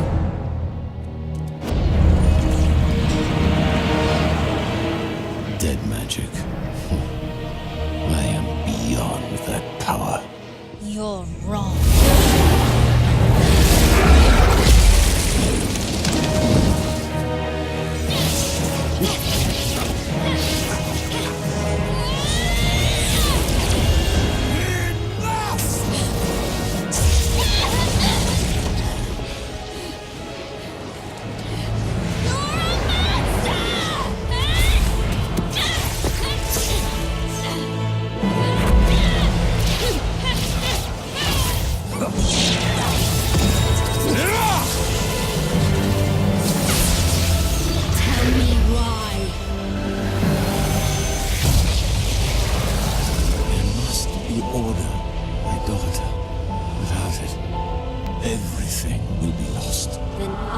Will fight.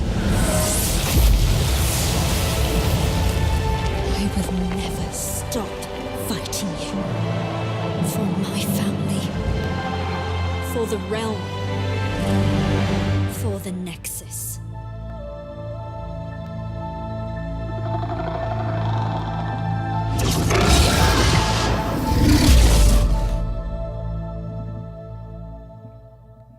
One of the things I love about that particular trailer is if you notice, they incorporated different types of animation styles, and it worked.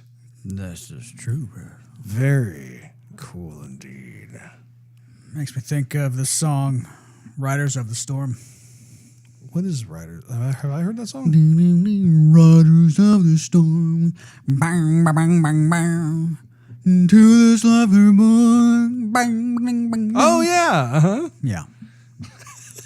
Thank you for that. Oh, my goodness. So I believe that was the Doors. Am I wrong? Yeah. I have no idea. You better... Hold on. You know better than I. How about that? Who sang Riders of the Storm? She's not going to know. She's thinking. Useless. The storm is by the doors.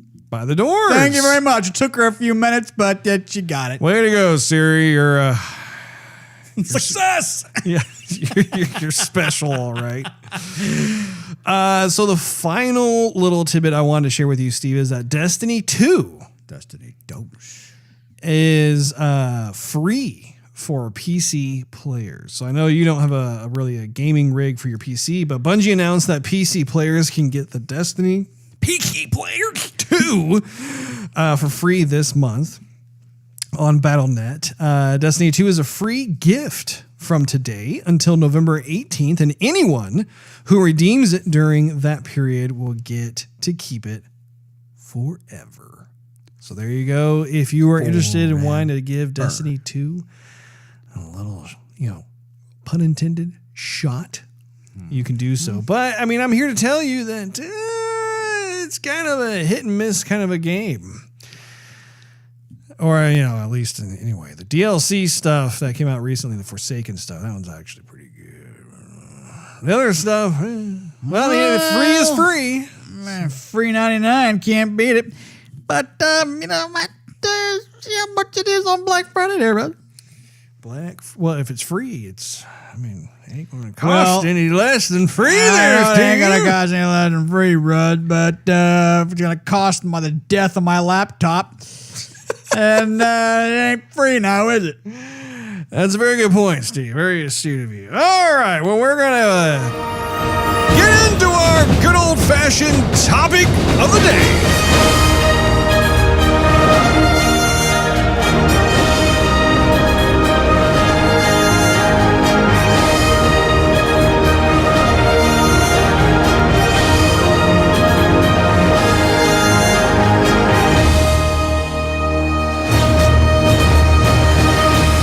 You know, I care about my hearing, Russ. I don't know if you're aware of that. I will have you know that I actually turned down your headphones considerably. Yeah, now that I took them off so I could actually avoid the ringing in my noggin. It's just a way to be able to get you pumped and excited about whatever kind of topic of the day it is. In this case, our topic of the day is Red Dead Redemption 2 impressions. I have been looking forward to being able to talk to you about this for, well, about a week now, Steve. That's it? So some fun little tidbits before we actually jump in here. Red Dead Redemption 2 had the largest opening weekend of any entertainment property, that's both movies and games, in history. My goodness. The 3-day weekend earned $725 million. Go, Rockstar, go. It's the second highest entertainment launch, but it's not going to upset them too much, Steve. I'll tell you why. GTA 5 holds the record. I knew it. In terms of the top spots. So now Rockstar has both number 1 and number 2 spots. That is pretty phenomenal. Good job, Rockstar. My goodness. And all the GTA 5 money went, from them all releasing the DLC and whatnot, went to this game, and it shows. It's really something to be commended on, especially when you think about how RDR2 was in 8 years of development. That's a long time for a game. R2-D2's been around a while, Russ. Yeah. From one galaxy to the other. All right, yeah. Oh, wait, sorry, my bad.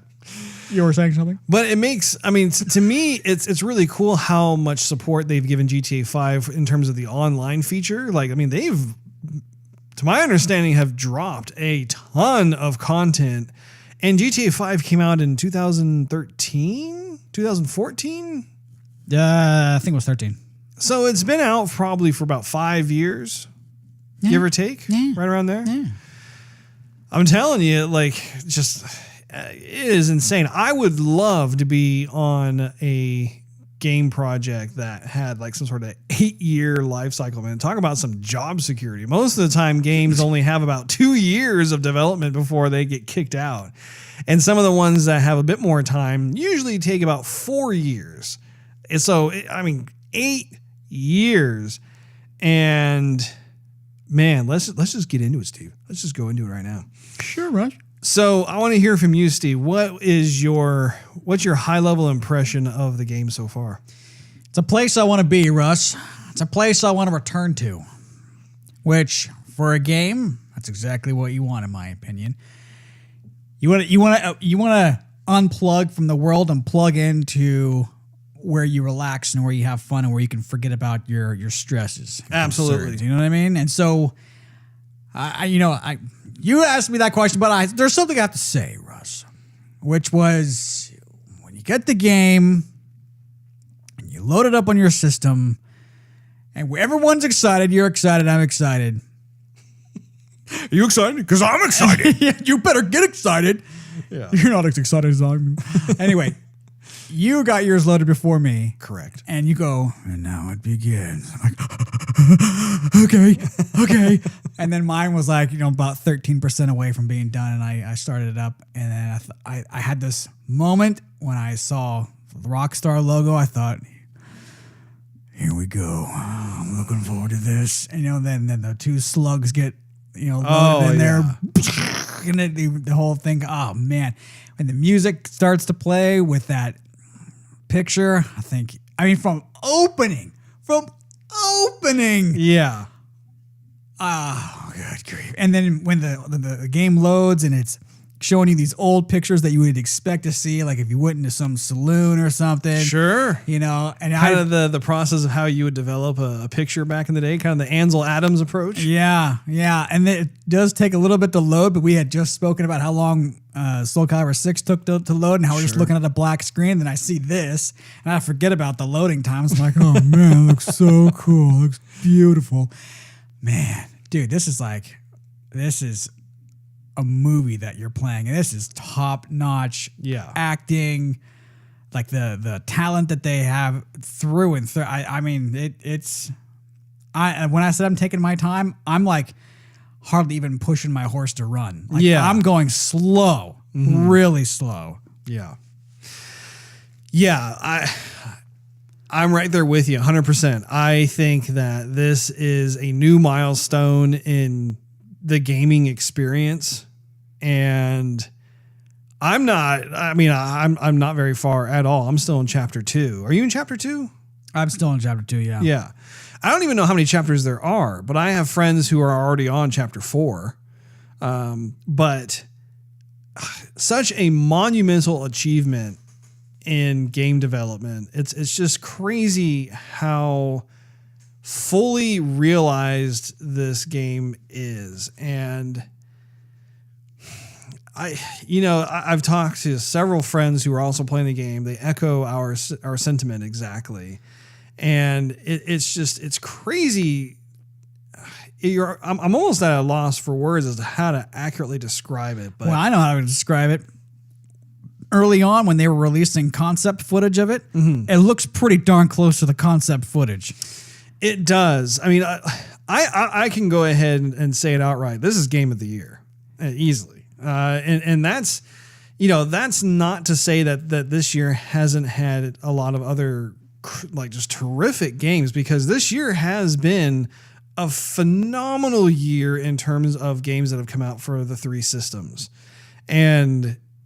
But I mean, I got to say, just having said that, like looking at this particular game, like I said, I'm only on chapter 2 and already I can tell. I'm like, oh yeah, like this is it. This gets my vote as game of the year. Unless there's some other game that kind of flies under the radar and all of a sudden like pops up, which I don't think is going to happen. I mean, it introduces a new level of expectation. In fact, the first thing I want to talk about is the realism in the game. Oh, easily. What's crazy about this game is it made me realize how conditioned I am as a gamer when it comes to interacting with my environment and interacting with NPCs.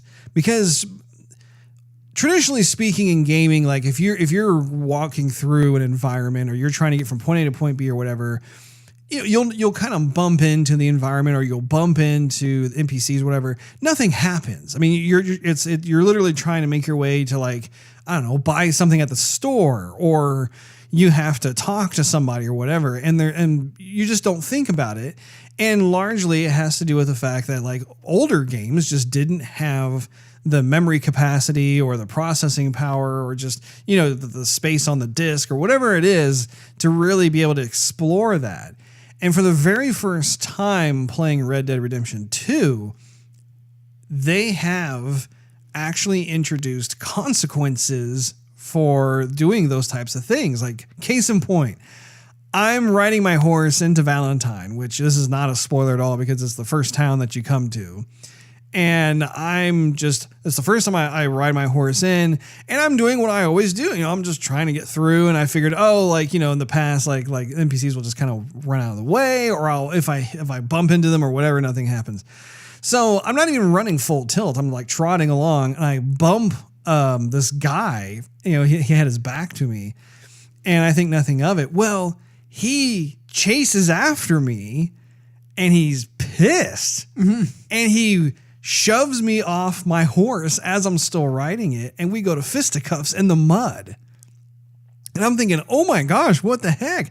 And I realized this was the dude that I bumped my horse. And of course, like in real life, dude, if that would have happened to a person, they'd be really mad. Because especially like it wasn't just a horse that was walking slowly. I mean, it was trotting along, so you might get knocked over.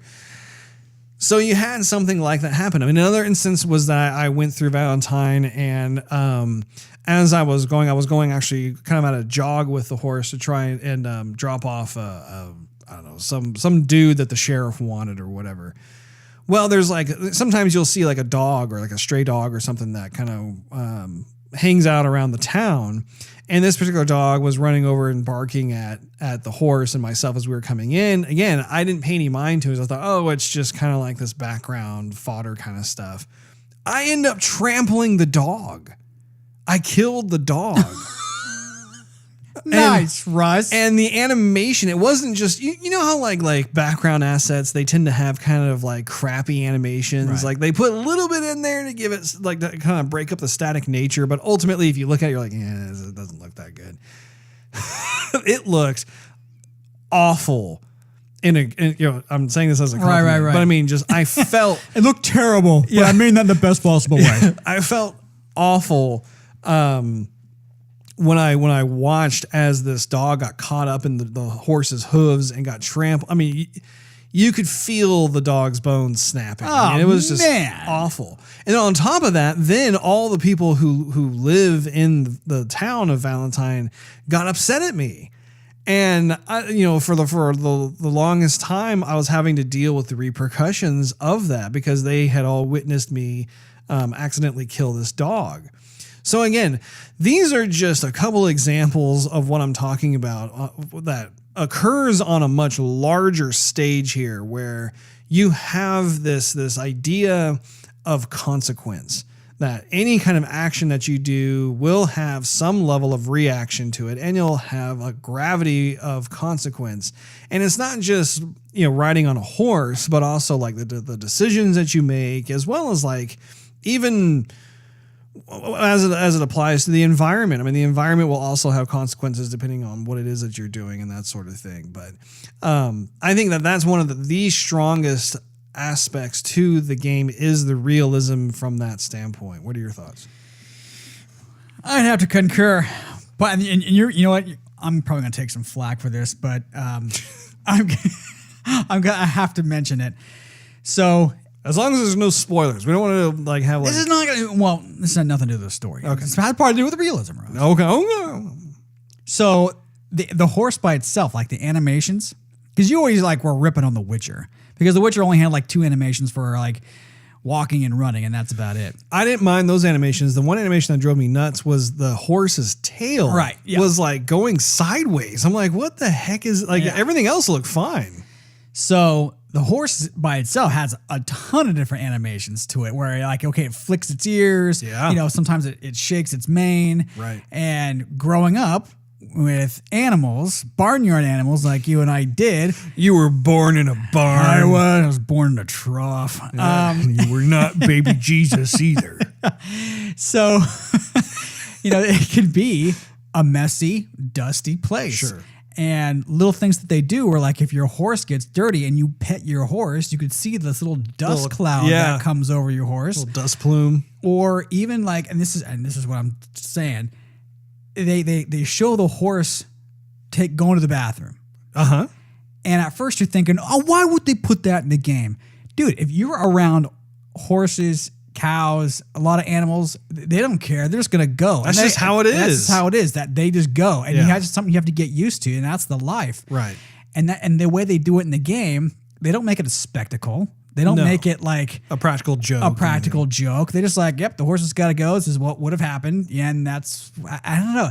So stuff like that goes a really long way. I will tell you, also with the sound, you'll probably mention it a little bit later on. Yeah, we'll get into audio in a bit. But it's on my mind. I'm going to say it right now, Russ. ADD. I had to do this when I was walking over the train tracks. Uh-huh. So I first walked on the grass, then I walked in the gravel, then I walked on the train track itself, and then back on the gravel. Separate sounds for each of it. Oh yeah. Yeah, they've really done their homework. Again, we'll talk about that later.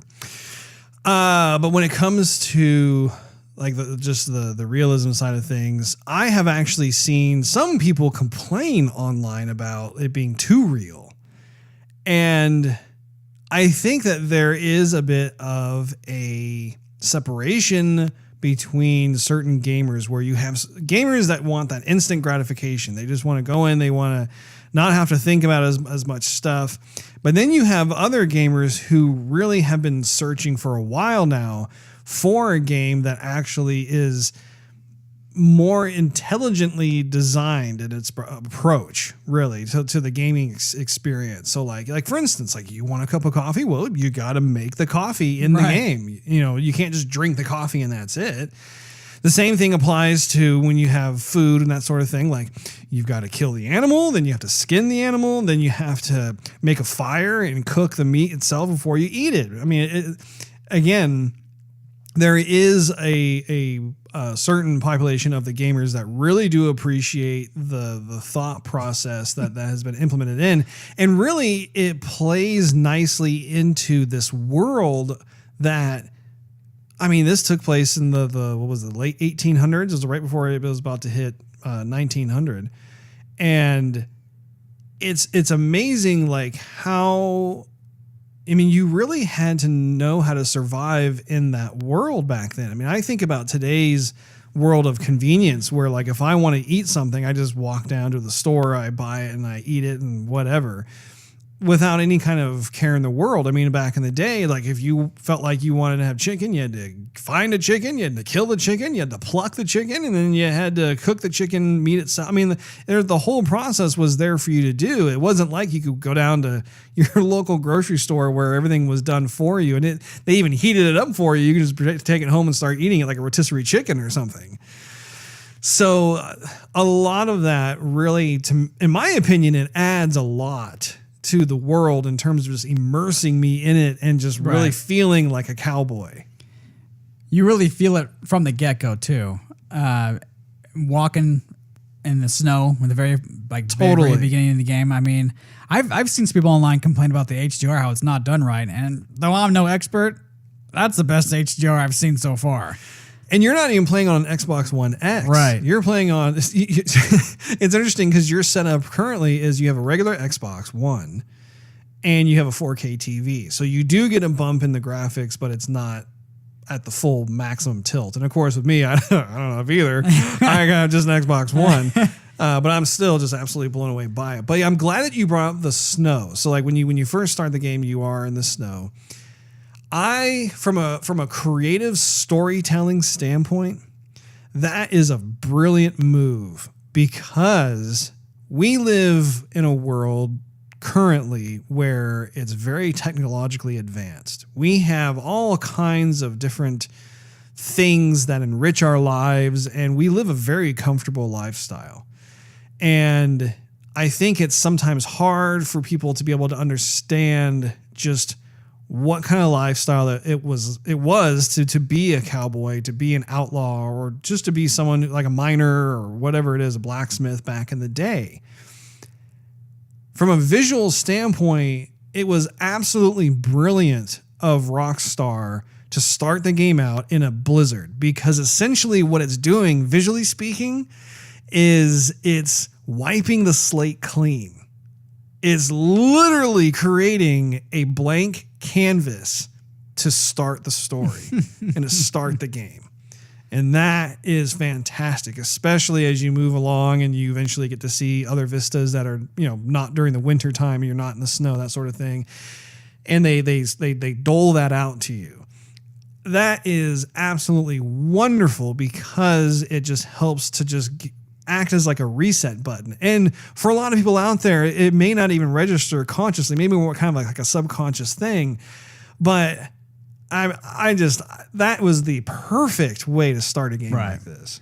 You realize too, when the snow is or the blizzard's coming down and they're trudging through the snow, right, and they're getting tired, and then when the blizzard stops, there's certain areas that they're not trudging through the snow because the snow may have melted a bit, or there's no new snow, so what snow is there is kind of receding. So I thought that was kind of cool. Yeah. Also, too, there's a time when I didn't eat anything for a long time. You have to eat in the game. You do. Yeah. So I hadn't eaten anything. Just slip of mine.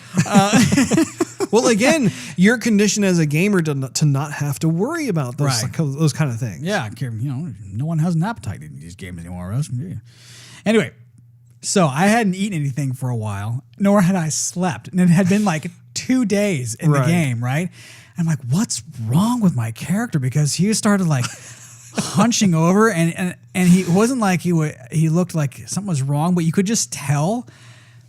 And it dawned on me. I'm like, I haven't eaten anything. I haven't slept. And of course, he's exhausted. He's kind of wobbling while he's standing there. He's starving. And he's been up walking for 2 days straight, riding in the weather, the snow, the shine, the rain, whatever. Hunting, forging rivers, whatever. So finally, I ate like a biscuit or something. I think I ate like a biscuit. Ate some carbs. And then I think I slept for 7 hours. And he's like, oh, man, how you doing, Mr. So-and-so? I'm like, yeah, okay, that would be that. Yeah. All you need is sleep and food. Okay, got it. So let's go into graphics. I'm very curious to see how this game looks with all the settings maxed out. Because what I'm seeing at my level, I'm absolutely floored. I mean, one of the hardest things... and just from my time working in the games industry, one of the hardest things to do is to accurately replicate nature.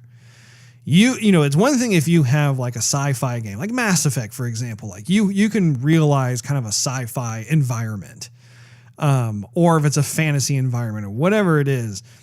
But when it comes to making something look like it's like kind of like that photoreal version of what the frontier was like or what Mother Nature is like, that sort of thing, that is a very difficult thing to pull off in a way that just looks beautiful. Like there have been games that have tried it out in the past. I mean, it's like, yeah, there are certain things that I like about it, but they're ultimately I'm not blown away by. And I'm just telling you, it's like, every time I'm like playing the game, I'm seeing some sort of amazing sunset, or I'm seeing some volumetric god rays coming through the trees, or the rain is completely sogging up everything. Like we talked about, the snow itself is also very beautiful, even though it has that kind of monochromatic look to everything. The water in the game, it looks so good, and when your interactive movements in the water just look like they're supposed to look, it is like I said, it is such a technical achievement that they have been able to produce this level of graphics fidelity with not only the environment, but of course, the characters as well. I don't know if you've noticed this, but sometimes when your characters are talking, or if you position your character a certain way where the sun is behind them, you will actually see like their earlobes or their fingertips, they'll actually glow pink. Right. That has that kind of subsurface scattering on there. And again, just absolutely beautiful. Yeah, I wonder if they created a whole new lighting system for the game. Oh, they had to. Yeah, because that's what it's saying. I mean, they did a phenomenal job, but it's everywhere you look, like you were saying. There was times when there's dust in the air, where if it was a windstorm or... 8 people had just ridden through and kicked up the dust from the ground, right. And that was kind of spread out amongst the trees, but the light was casting through. It's phenomenal. I mean, it's breathtaking is what it is. Or if like when the sun set, did you notice how the mountains cast shadows? Mm-hmm. I mean, it's stuff that, I mean, you I don't know if people can see it or they're not looking for it or what, but if you would miss it, you're missing a treat. Yeah. Yeah. And of course, just, man, I mean, you like looking at the train, like when the train goes by, you're like, my gosh, that looks nice. It looks like it has weight to it. It looks heavy. You know, it just doesn't look like it's programmed to do, okay, it's going to go and, whatever. It looks like it has some weight to it. Yeah. I personally cannot wait to just, well, again, I can wait, but I can't wait. I don't like, I'm like you. I do not want to just blast through the game. I want to be able to just really take my time and just appreciate everything. So, I wanted to get your opinion on, I know you're not too far into the game, but there is a distinct difference between the first Red Dead Redemption story and the current Red Dead Redemption 2 in terms of the main character. So in the first one, you play as John Marston, who used to be a part of the gang, and when you take control of him, He's leaving that life behind. He wants to be able to start a new life and be a good person, that sort of thing. Very different from Red Dead Redemption 2, where you play as Arthur Morgan and you are in a gang. Like you are a part of a very shady group of people. And I want to hear your thoughts first, and then I'll tell you mine. But like, just how have you reacted to the idea that you're not playing a protagonist here? You're playing, at the very best, you're playing an anti-hero. But really, I mean, it's supposed to be, by and large, kind of a villain of sorts. Yeah, I mean, it's got Rockstar written on it. I mean, you do the same thing in Grand Theft Auto. The Grand Theft Auto is more modernized. I mean, Grand Theft Auto, you can run over anybody, shoot anybody, fight anybody, whatever, and you're doing heists and stealing stuff and whatever and whatnot. That's half the fun. Now, let's all do lines of coke and stay up till 4 a.m. Anyway, actually, I really don't think there's any coke in the game, but yeah, this seems like it's on that same line that Rockstar, typically does. It's kind of Tombstone feeling to it, where like the bad guys are somewhat the good guys, but the good guys are not necessarily the bad guys in a way. And the Cloweries and the Earps. Yeah. So, well, Earp was a sheriff. Well, yeah, the kind of the family feud going on there. Yeah. So Earp and his brothers. But yeah, like in the beginning of the game, he says, we're bad, but we're not as bad as them.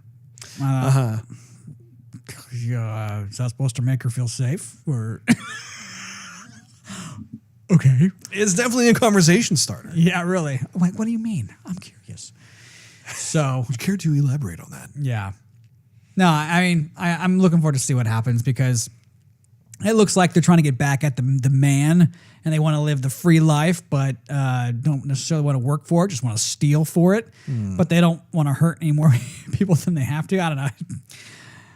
Makes for a good game, I guess. But for me, it's very interesting because just from the setup alone, there are things I do struggle with. Like, for instance, well, and I don't want to give any spoilers away because people haven't necessarily played this game, but there are opportunities to make decisions, and certain decisions can be like you can murder people, or you can just verbally threaten them and then let them go, essentially. And it's interesting for me because psychologically speaking, I recognize this as a video game. This is an entertainment product, right? I'm not literally going out of my house and going and committing these acts.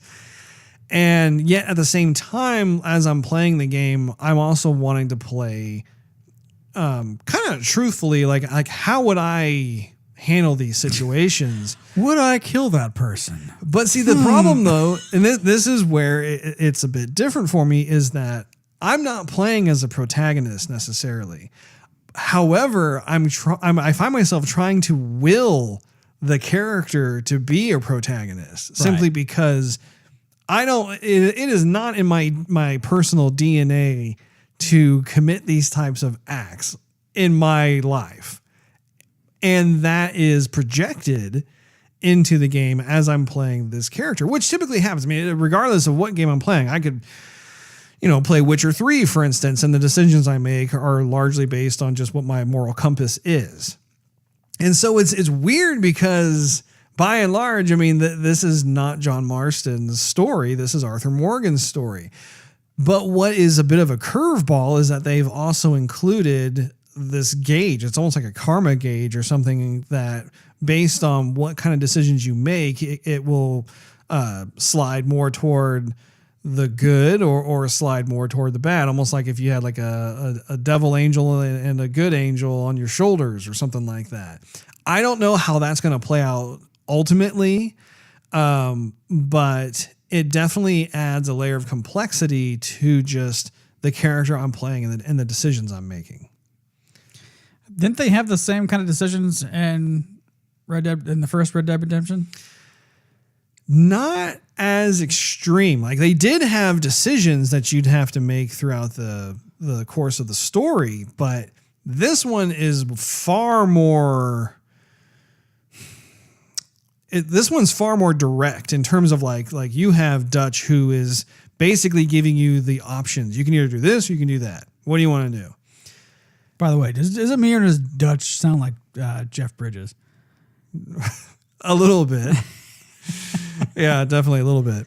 Now let's go into audio. I know that you touched on this a little bit earlier, but I definitely wanted to also give kudos to the audio, just because it looks like they have been very aggressive in applying audio tags to these different types of textures that your character can come in contact with. And it's just amazing the thoughtfulness behind that as well. And it's crazy too how there are, I don't even know how many animals are in this game, but as I'm going through, there are animals for everything.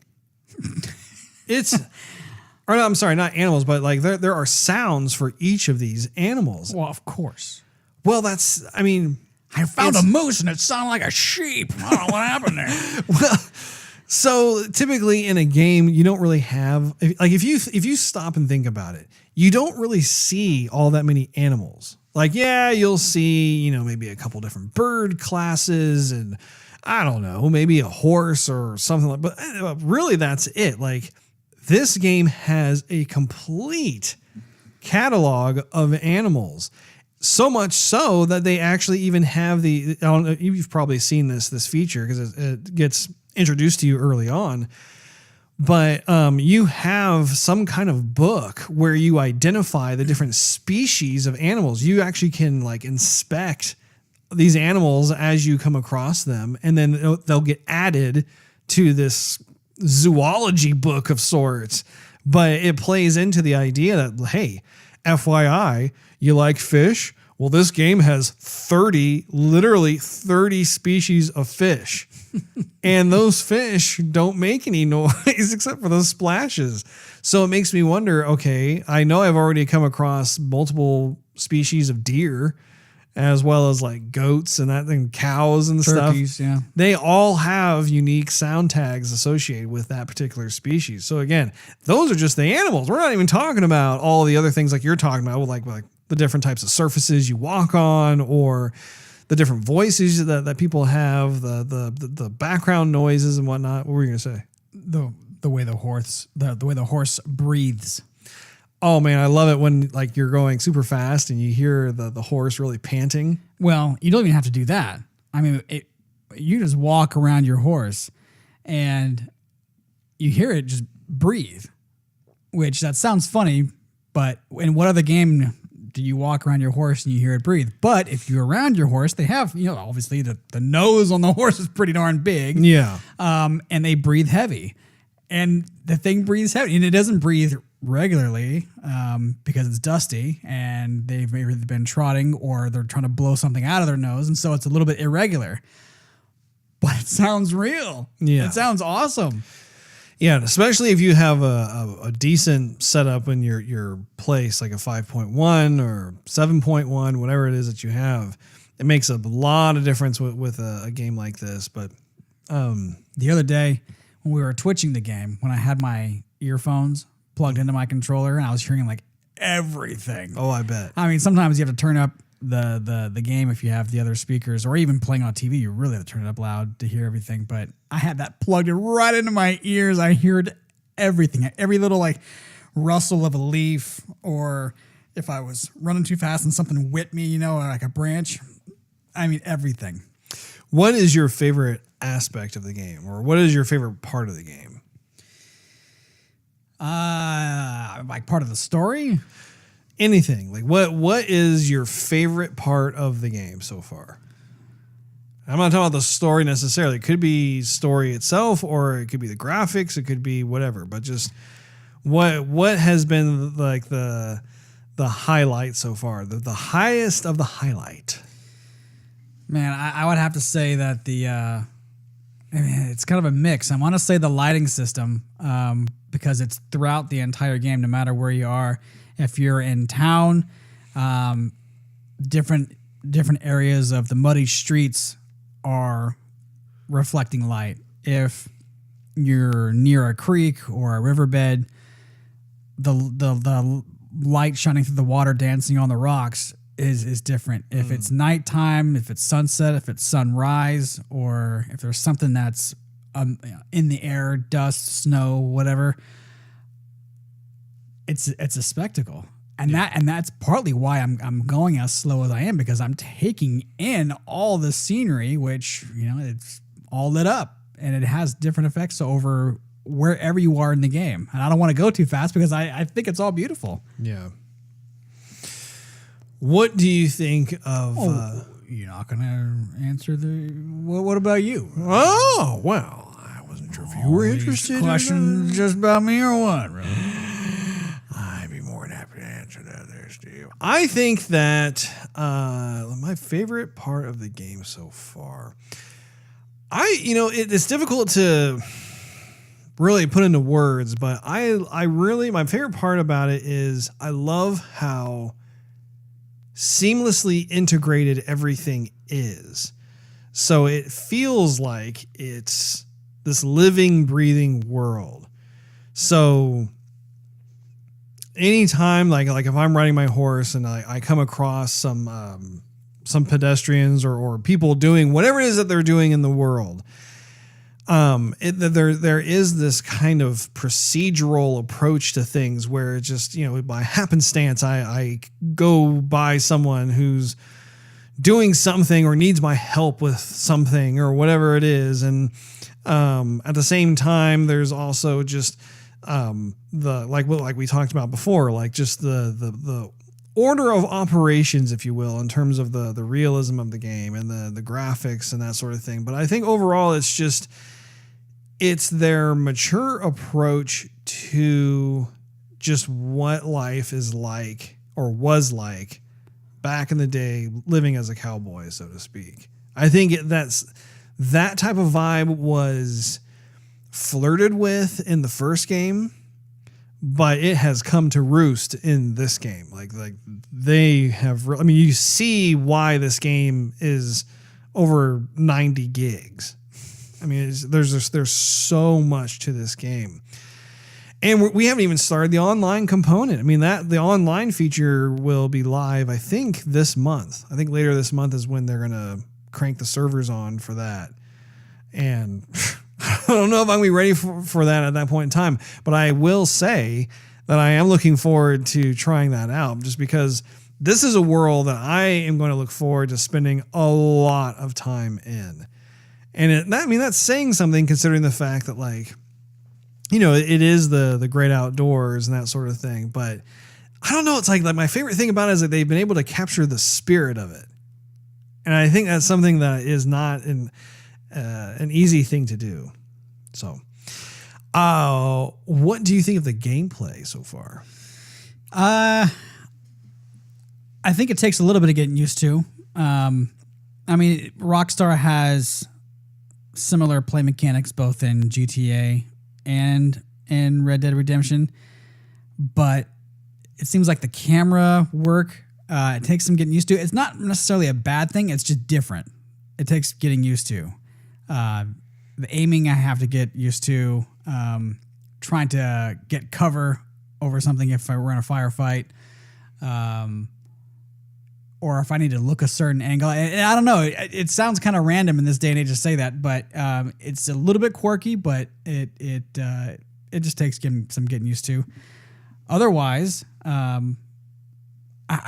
some parts of it seemed rushed, not the production part, but the story, like them wanting me to move faster, and like stuff just happens. And I'm like, wait a minute, I'm enjoying this. I don't want to go forward yet, But it definitely pushes you to advance. And I wanted to go, search around this, abandoned little area that, I found more. And the game was like, no, you got to go.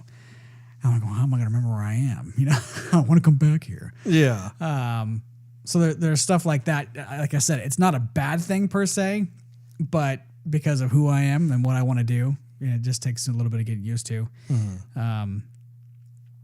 Otherwise, it's a tried and true play style that's worked with other Rockstar games, and it works in this. Yeah, I totally agree. I think that there are a lot of sensibilities that Rockstar has recycled. And that's not a bad thing at all because they've been developing this for a while now with like the GTA series especially. So it's nice to see them continue doing what they do. And I will say that it is a bit daunting in terms of just how many things are available to you right off the bat. Like they show you, especially like when you hit the pause menu and you look at all these things. I will say that the pause menu is a little confusing. I think that the different sections could be wordsmithed a bit better to explain what is in there, because I always forget, like, now where do I save the game, or where's my character progression, or whatever. Like, however, as I get more familiar with it and it becomes more second nature, I mean, there is this growing appreciation for just the sheer amount of stuff that they have put in terms of just taking care of yourself, taking care of your horse, taking care of your crew, being able to interact with different people, the decisions you make, even the wheelhouse that you have to access in terms of your weapons versus your items versus your horse and that sort of thing. I mean, there's a lot there. Yeah, the play mechanic, or that menu brings up another question. I don't know why they did this, but there's been instances where I get off my horse, I need to draw my weapon, and I don't have it. And I think we were actually twitching. And you said, "Oh, you have to go back to your horse to get your weapon." And I thought, it's in my holster on my hip. Why do I have to go back to my horse to access that? Your handgun was on you, but your rifle was not. But I couldn't access either of them. Oh, weird. So I actually had to go back to the horse, and then it appeared in the wheel, and then I had it. Huh. Yeah, I don't know what to say about that. I don't know. Is there anything about the game that you don't like, Steve? No. Not a thing. Not. I mean, maybe some of the characters could be a bit more polished. Really? Yeah. I mean, that's stretching it a bit, but maybe. Yeah. But I will say this, as we're comparing both graphics engines and whatnot from Rockstar GTA to this. If GTA looks that good, it's going to be nuts. Oh, it'll be bananas. It's going to be ridiculous, especially because Rockstar has been seeing all these high def mods that people have been bringing out for the game. The game looks redonkulous. Mm-hmm. I mean, man. 3 or 4 or 5 years from now when that game comes out, that's going to be huge. Well, and that game will probably be released on the next gen consoles, because I think the next gen consoles will probably be released around 2020. That's just my guess, but knowing that RDR2 will probably have some very long legs, they'll probably be going on for about 4 to 5 years, and that's going to buy them time to be able to create GTA 6. Oh my gosh. It's going to be crazy to see that. I think they'll make it for this system. I honestly do, because GTA 5 was basically a high def port from like the 360 to the Xbox Well, GTA 5 was kind of like the final like huge game to come out for the Xbox 360 and the PS3, because the next gen systems were launched right around the same time as when GTA 5 came out. Right. So it wasn't a fully fledged next gen game. Correct. So I played GTA 5 on my Xbox 360. Right. So that means they still have a next gen system that they have yet to release a GTA on. The only thing I can think of, though, is because Red Dead Redemption 2 was in such a long development cycle, they may have had most of their team just focusing on that. And now that the game is done, now maybe that whole team is now focusing on GTA 6.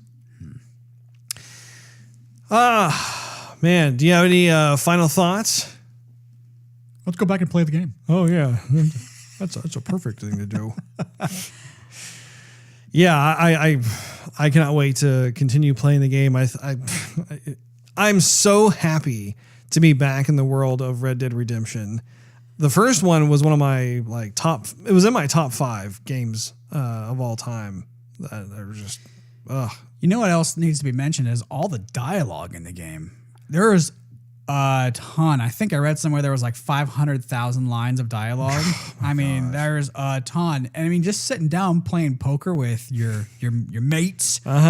Everyone's got like, there's all this chatter and conversation going on. I mean, it was actually fun. They weren't just sitting there, you know. I think in Red Dead, in the first one, people would chime in like once in a while.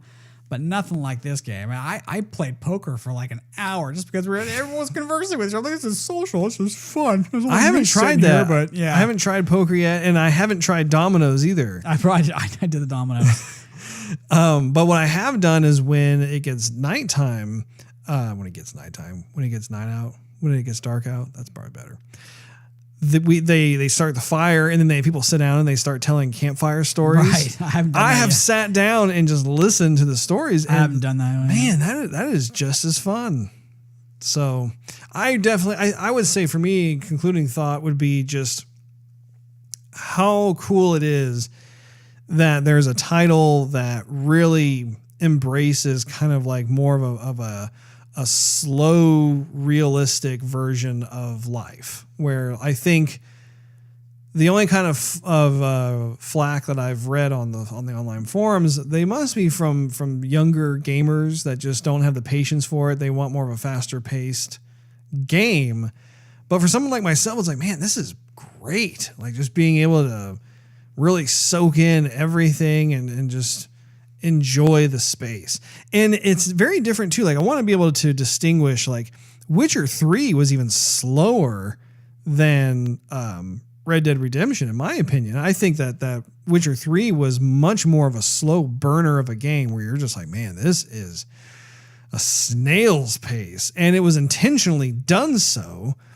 Whereas with Red Dead Redemption 2, you have a lot more stuff constantly going on around you. And I think that's really cool too, is just no matter where you are, what you're doing, whatever it is, there are different types of events that are transpiring and that are firing off and executing. And it makes like I said, the world that much more of an organic place. So I personally cannot wait to be able to get off this podcast and continue where I paused it. Because, I mean, we look over the TV right now and the game is literally paused. I died and need to be resurrected. Your ghost is just hovering in your Xbox.